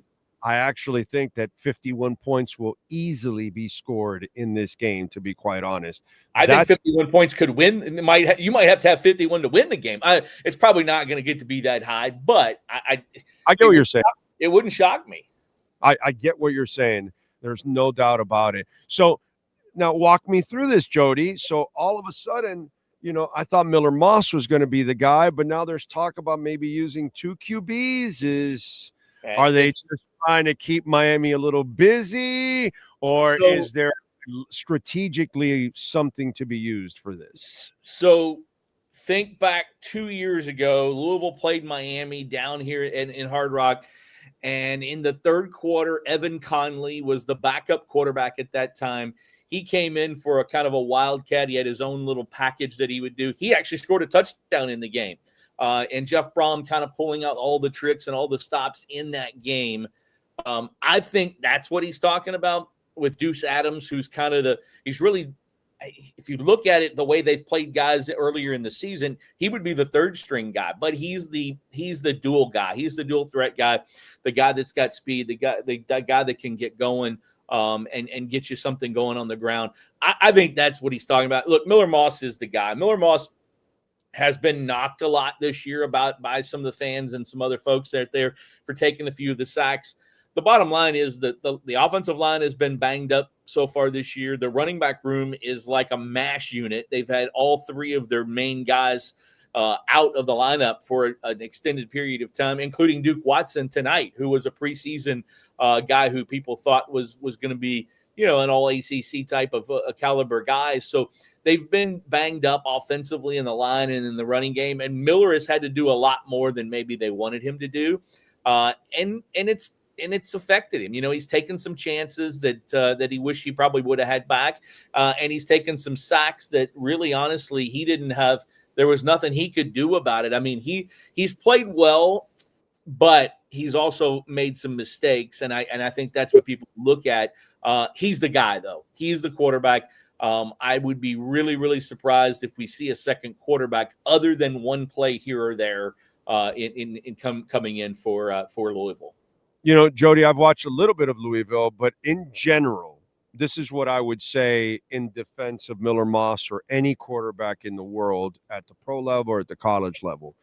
When there is not a confidence level in your offensive line, it puts the quarterback in a real gray area at times, because sometimes he wants to make a play, but he can't make the play, or he wants to make the play and he has to force to make the play. And then it puts him in a position where he either eats the ball or takes a chance. And it's really difficult for any quarterback at any level if your offensive line does not give you confidence. And I think that's been Miller's main problem for him this year, because you said the injuries and the inconsistencies. I think that's been a problem for any quarterback, but especially for Miller this year. I think you're definitely spot on. And you mentioned it there. He took a couple chances. He's a guy that's him. That's what we heard from USC. That's what you saw. That's him. It's totally different. And the Louisville fans have been spoiled. Jack Plummer was good, not great 2 years ago. Got him to the ACC championship game. I mean, look, he played well, but he wasn't great. Last year, Tyler Shuck was great. The one thing that's different between Tyler Shuck and Miller Moss is that Miller Moss will take more chances. He's more of a kind of a gunslinger guy, and you get yourself in trouble when that happens. Now, tonight, but you also make plays. You do. Tonight, you got to be careful, because you got Ruben Bain coming at you. You got all these dudes coming at you, and he's got to be careful with the making the turnovers. Louisville has to be turnover free tonight, I think, in order to win the game. That's the recipe for me for Louisville to win the game: is the running game come alive, you're turnover free, and you slow down the run on the other side of the ball. And honestly, I think Louisville is built to do all three of those things. I don't know if they can do them all together. You know what I mean? Like that's my thing. I just don't know that they can do them all together. The only thing here's where I see an advantage for Miami, and you tell me, Jody, the pass rush right now that Miami has. I think they have the best pass rushing duo in college football right now. And the line hasn't played well. I just think this is a part where the one key that you said is the run game. If Louisville does not get that run game going to slow that pass rush down, then it'll be a long night for Miller Moss. But that's where I think there's an advantage for Miami, because you said Miami was good last year. Okay, but the defensive coordinator was not, and the defense was not. Right. That is completely changed, Jody, this year. The defensive coordinator makes adjustments. The defense is aggressive. It is playing very well right now. So it is a much more balanced team than it was last year, and an experience now at the same time. But one advantage that I see right now, and I think it's an advantage almost every week for Miami, their D-line right now gives them just an edge going into almost every week. And I think this week, with the struggles of Louisville's offensive line, I just think it's a really big advantage for Miami. Yeah. Well, let's start with Ruben Bain, because I do think Ruben Bain is, Jeff Brom has said he's one of the best in the last 3 or 4 years as far as what he has seen in college football. I really don't think it's a stretch when you look at the tape and you see what Miami and what he has done. I don't think it's a stretch to say he might be the best player in college football. He impacts the game just as much as anybody else in the entire country on offense or on defense. That's how much he impacts the game. And so, yes, that's why I think Jeff Brom kind of planted that seed of maybe a second quarterback. You remember 2 years ago in the game, they threw a touchdown pass to a tight end, to an offensive lineman who was lined up as a tight end. They've got a lot of trick plays, or whatever you want to call them, misdirection things and all that. Jeff Brom is going to go deep into his bag tonight. He's done a lot. You've got to in this game, and you've got to in order to slow down that the pass rush. You can't let them sit back and pin their ears and come back and come after Miller Moss, or there will be a second quarterback in the game for other reasons. You know what I mean? So you don't want that to happen. But I think the running game is key. Duke Watson won't play. Isaac Brown will play and is as healthy as he's been since week 2. And Kewan Brown, who was the guy when Isaac Brown and Duke Watson went out of the game after game 2, and they both missed the Bowling Green game, and then were banged up for the Pittsburgh game, and then for Virginia, it was Kewan who came in at first. Well, then he got hurt, and he missed 2 games. He's back healthy. He's the bigger of the backs. He's the guy that you might see in Wildcat some. I believe they'll do some wild card, as they call it, for Louisville. You can't say Wildcat in Louisville with the Louisville team. So I think you'll see some of that kind of stuff, some different things. And look, Colin Lacey is a difference maker for Louisville on offense.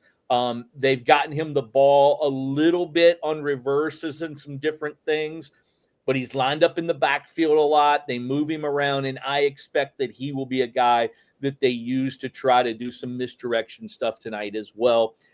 And then I go back to Isaac Brown. He's a Homestead, Florida boy. He was it's 30 miles, 25 miles down the road.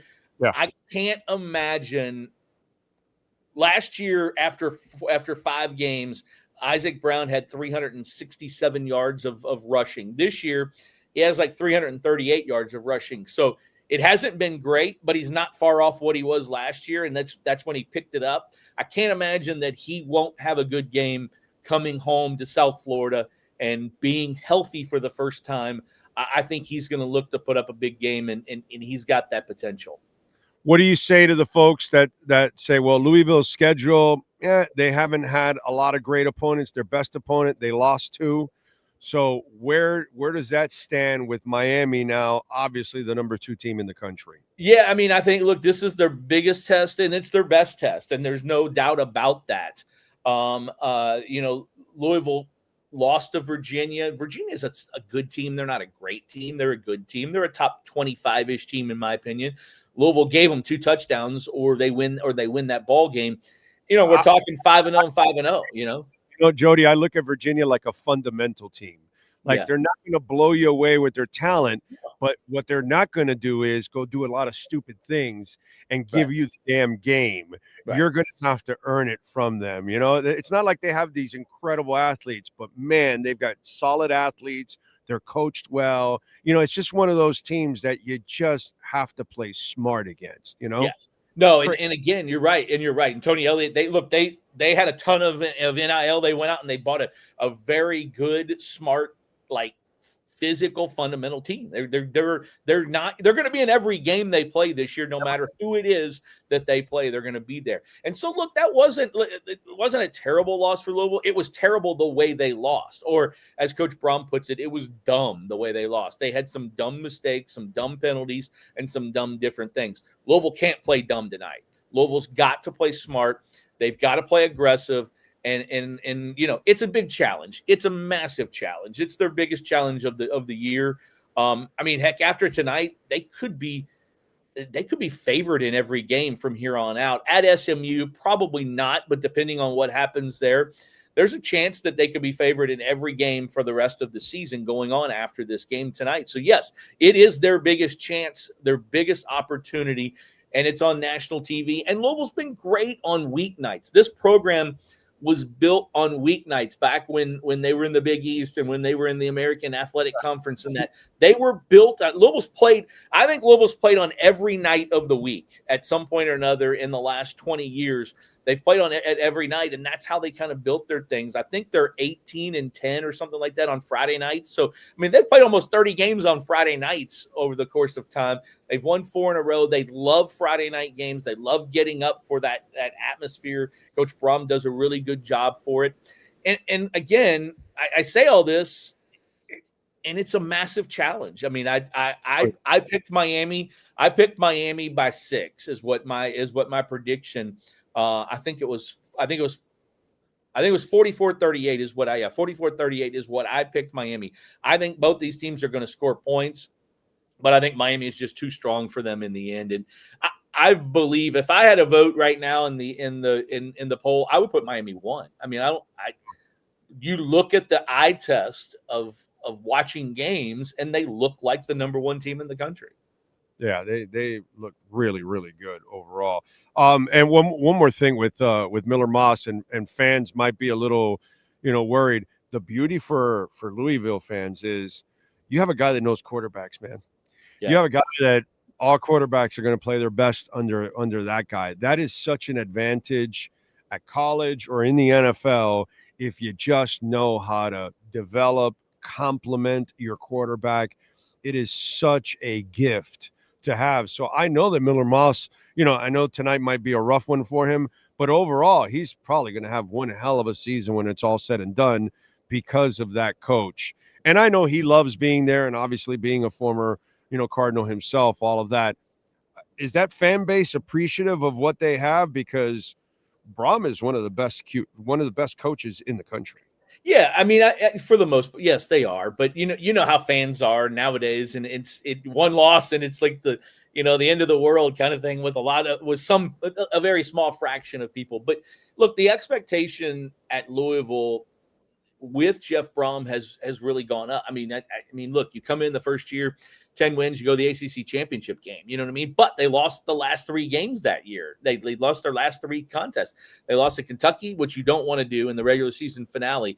Then they lost in the ACC championship, and then Miller Moss threw 6 touchdown passes against them in the Holiday Bowl when they played USC. So they lost 3 in a row to do that. But then last year they win 3 in a row at the end of the season, and they get the energy and the excitement back up. They had won 7 in a row going into that Virginia game. It was one of the longest streaks in the country. They've scored 24 or more in, I believe it's 19 games in a row, which is the most by, I believe, any team in the country. Maybe I think it's tied with maybe Memphis or something like that. But this is a team that this is a program that has a lot of high expectations, but it's still in the day and age that we're in now with the money and the rev share and everything. They're still having to share with a basketball team that's got higher expectations than almost anybody in the country, of any program in the country. And they spend a lot of money for basketball in Louisville, and they expect to win. And, they're a top 10 team in the The preseason this year, they've got some of the best talent there. So Coach Braum understands the university. He understands his role, and he understands where everything is in regards to basketball. So he's done a really good job of putting together a roster that can compete, and we'll see tonight just how good it is. I do think when I take a look at Louisville as a whole, they've got 42 newcomers this year, which is going to be typical for everybody every year, I think, between 30 and 40 probably. They've got 42. And I do think that probably if he was really and the coaches are not going to say this, but if you're really truthful right now, I think the offensive line is, I'm not going to say they missed because we're still only halfway through, but I think the offensive line is probably where they brought some guys in who maybe haven't played to the potential that they thought to this point. Okay. All right, we'll wrap it up with this, Jody. The defense is highly ranked number one for Louisville. Obviously, the offensive line for the Canes is a mammoth, powerful line. They come at you with 3 backs. They've got 2 receivers that are they got a good receiving core, but 2 receivers that are really gifted. So how is that defense going to cause problems for Miami tonight? If you're seeing it, and if Louisville is going to make this a game like we think it is, how is that defense going to make a problem for Miami tonight? Well, I think a couple of ways. The defensive front, Rene Conga in the middle of the defensive line has just been fantastic. He's a space eater, but he's athletic enough to also make tackles. You see most defensive lines where the big guys, they eat up space, but then you look at 1 tackle or 0 tackles or whatever. Well, he's always a guy that's kind of in the middle. He's got a few sacks on the year. He's just a super big, strong, athletic kid, and he's really, really good. He's a guy that'll play at the next. He'll move on and play at the next level. He's got to have a good game in the middle, and then the guys around him up front have got to do a good job of containing. If they can contain and they can kind of keep things to where it's not crazy long runs, then I think they've got a chance, because they're going to mix. They're going to stack the box a little bit. They're going to mix things up. They're going to bring some pressure and disguise some things. And I'll tell you this, the one X factor guy on defense for Louisville, and he plays what they call the star position, which is maybe kind of like a strong safety, outside linebacker, kind of that hybrid position, is Antonio Watts. He's the most athletic guy on the Louisville team. He's fast. He's physical. He's strong. He's like 6'2". He can get up. He made an intercept. He had an interception in the Pitt game on the goal line that I still don't know. If you watch it over and over again, I'm not sure how he caught it. He went up one-handed and got it, and then tipped it into his other hand and came down right at the 2-yard line. And it was the biggest play of that game to kind of turn things around. He is as athletic as Louisville's had on the defensive side of the ball in a while, and he's the guy that to me is kind of the X factor and can kind of. He'll disguise. He'll bring some pressure. He'll drop back in coverage. He'll do a lot of different things. He's the guy that's got to have a big game for them, tonight. He and Conga have a big game, and the defense is going to be okay. Well, I don't think you can suck with a name like Antonio Watts. Once they give you that name, you're destined to be really good at football. So you can't be named Antonio Watts and not make plays. So we'll find out what happens tonight in the game. It's funny, because on these Friday night games, funky stuff could happen. The only thing is that Miami is home, and they've been home off the bye week and all that. So they'll kind of be the rhythm and all that. But if this was Miami at Louisville on a Friday night, that's when I tell you, okay, here's where the one thing that you can't, the stuff that you can't feel or touch and say, oh, this might be a factor. You know what I'm saying? But Miami being at home, I just don't think it's that big of a factor. Yeah. No, and like I said, I really believe that Miami is probably the best team in the country at this point. You know what I mean? Like they're 1 or 2 for sure in my opinion. And I would put them at 1. It's going to be very difficult for Louisville to win the football game, but I do think that they cover. That's why I said my prediction was 44-38 Miami. I think Louisville covers, and I think that it's a shootout. Definitely going with the over on this one. Definitely, I'm with you there. Jay Demling on Twitter, and of course you can catch him at 247 Sports. Louisville radio sideline reporter. Jody, thank you for taking some time, man. Great insight. Really appreciate it. No problem. Talk to you soon. You got it. Enjoy the game. There you go. Jody Demling, man, from 247 Sports. J Demling on Twitter. Follow him there. Can't wait for the game. It's going to be a lot of fun tonight. I am going to enjoy it in a big-time way. Let's see. Technique. Big O, this is the first time I hear you say Greer is gone. Also with McDaniel, I know you get insight from the organization. Are you certain about it? Why would I say it? Come on, dude. If I say it, when I say it, I mean it. Okay? All right? When I tell you that the Jalen Phillips and Jalen Waddle trade rumors are a bunch of horse shit, that there's nothing to it, it's the same conviction. And unless there's 8 or 9 wins coming, they're not surviving. That's all I can tell you. Okay? There'll be a change. Change is a coming. Okay? They're not in a hurry for it, you know.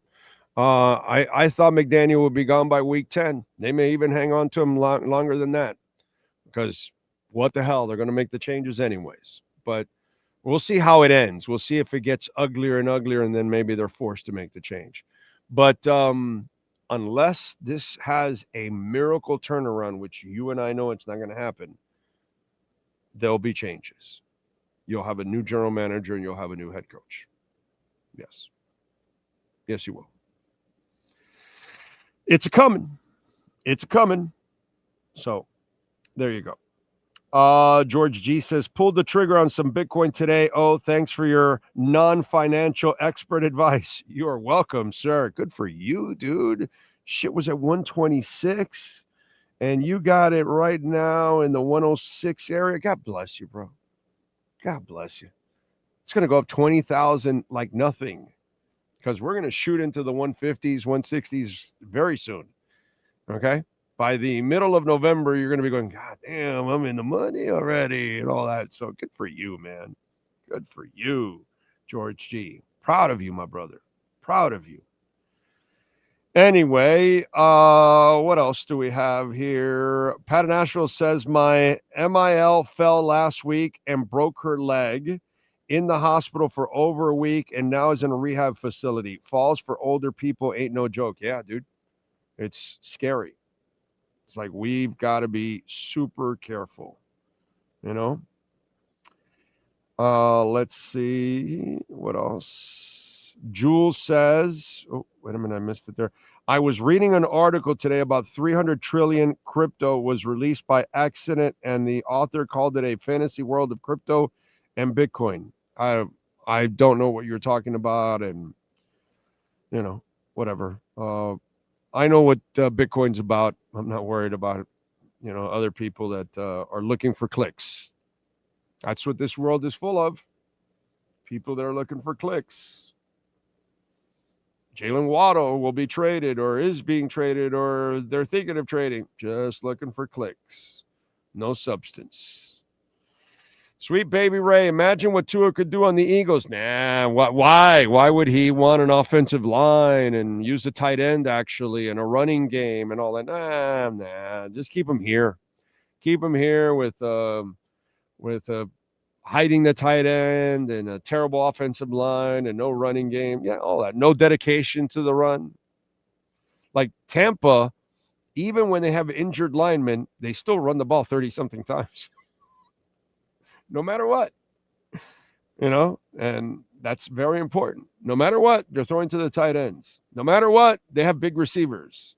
You know, it helps, man. All those things help.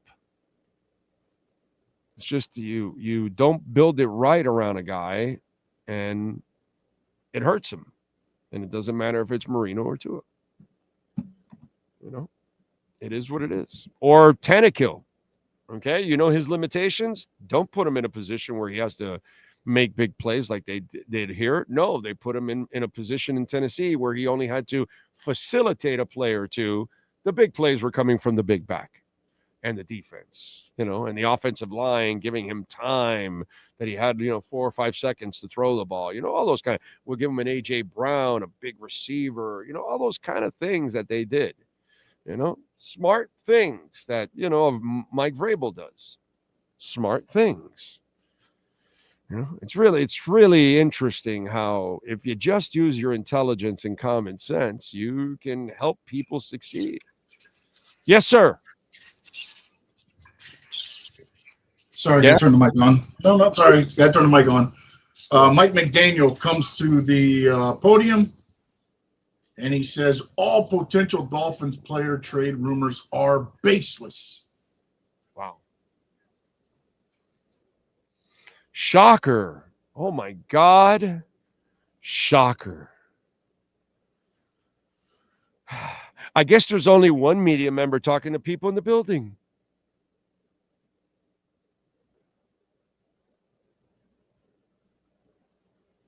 I guess there's only one media member that has the balls to tell everybody to go fuck themselves with all those rumors. But everybody else, they're afraid.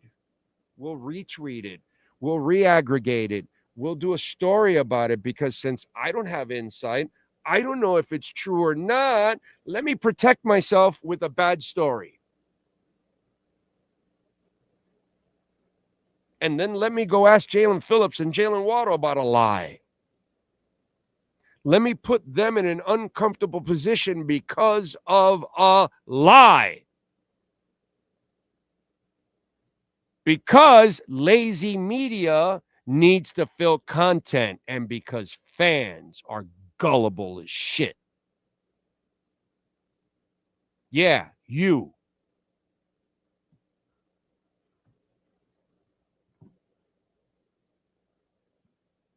Some phony shit, dude. It's crap. Okay? Crap.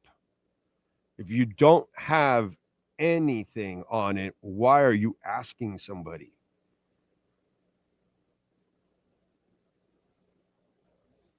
Sad, man. Really is. It's sad. That's to me, this is the kind of media that I'm glad I'm not.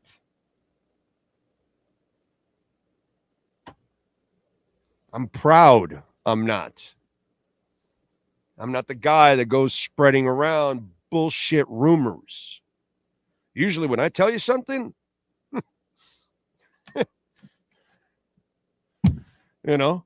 but no, let's just talk about Waddle and Jalen Phillips. And then you start making cases for trading them or not trading them. And it's like, bro, you're wasting your time. They're not moving either of them. Shut up already. Sad, dude. Sad. My profession is dog shit, is what I can tell you. Absolute dog shit. And most people really don't have any insight. So it's just sad. Let's see what else. Breaking news. The Dolphins have now signed Cleo Lemon. I like it. Big O, how would you know? I mean, you're just another guy on YouTube, right? Exactly, True Fin Fan. That's just me, bro. I'm just a nobody, man. Do you know? I'm just a nobody. I know nothing. I see nothing. I hear nothing. That's me. That is me. Alexis Palenzuela says, I had a fall in the bathroom. I hit the sink. Couldn't get up.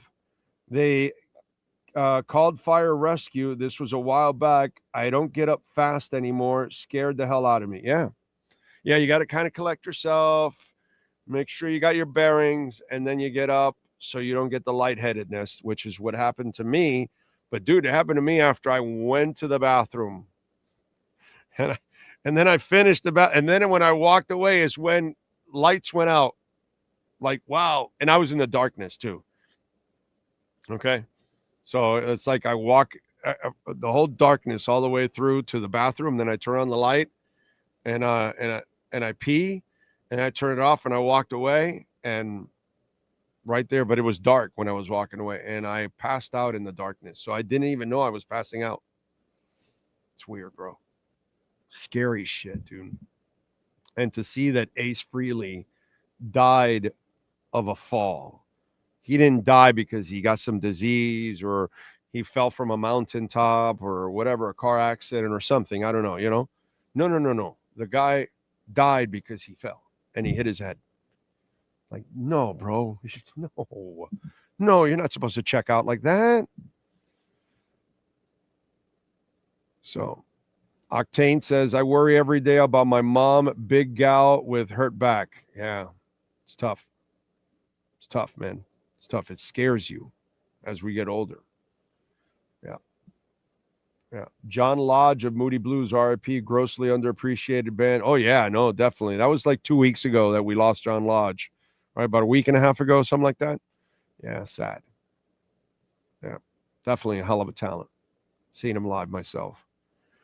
What else do we have here on the chat board that maybe I skipped? I saw the Moody Blues in concert, and both Lodge and Hayward were great, and both were underrated, along with the group in general. Yes, there's no doubt. Moody Blues are awesome. Love the Moody Blues. Great music, dude. Great music overall.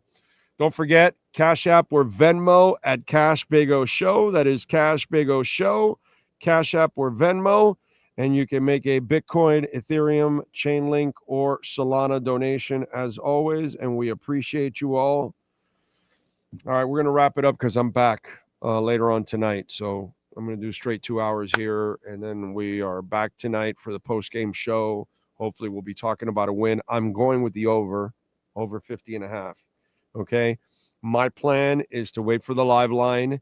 And if Louisville gets the kickoff first and they drive downfield and maybe even score at first or something, take a lead, that 13.5 will come down. And then that's when I'm going to pounce on that. If it's that, if not, I'm good. I'm going to bet the over 50.5. I feel really good about that bet. We'll talk about Sunday and what bets there, because I got to see the weather and everything else. And then we'll figure things out if it's really as bad as it is. We thank David Furones, Jody Demling. We thank the great Sean Stanley. We shall see all of you later on tonight for the Canes postgame show. We'll see you Sunday for the Dolphins pre- and postgame show, or then maybe again on Monday. But you won't see bullshit rumors here on this platform. Have a great weekend. Go Canes.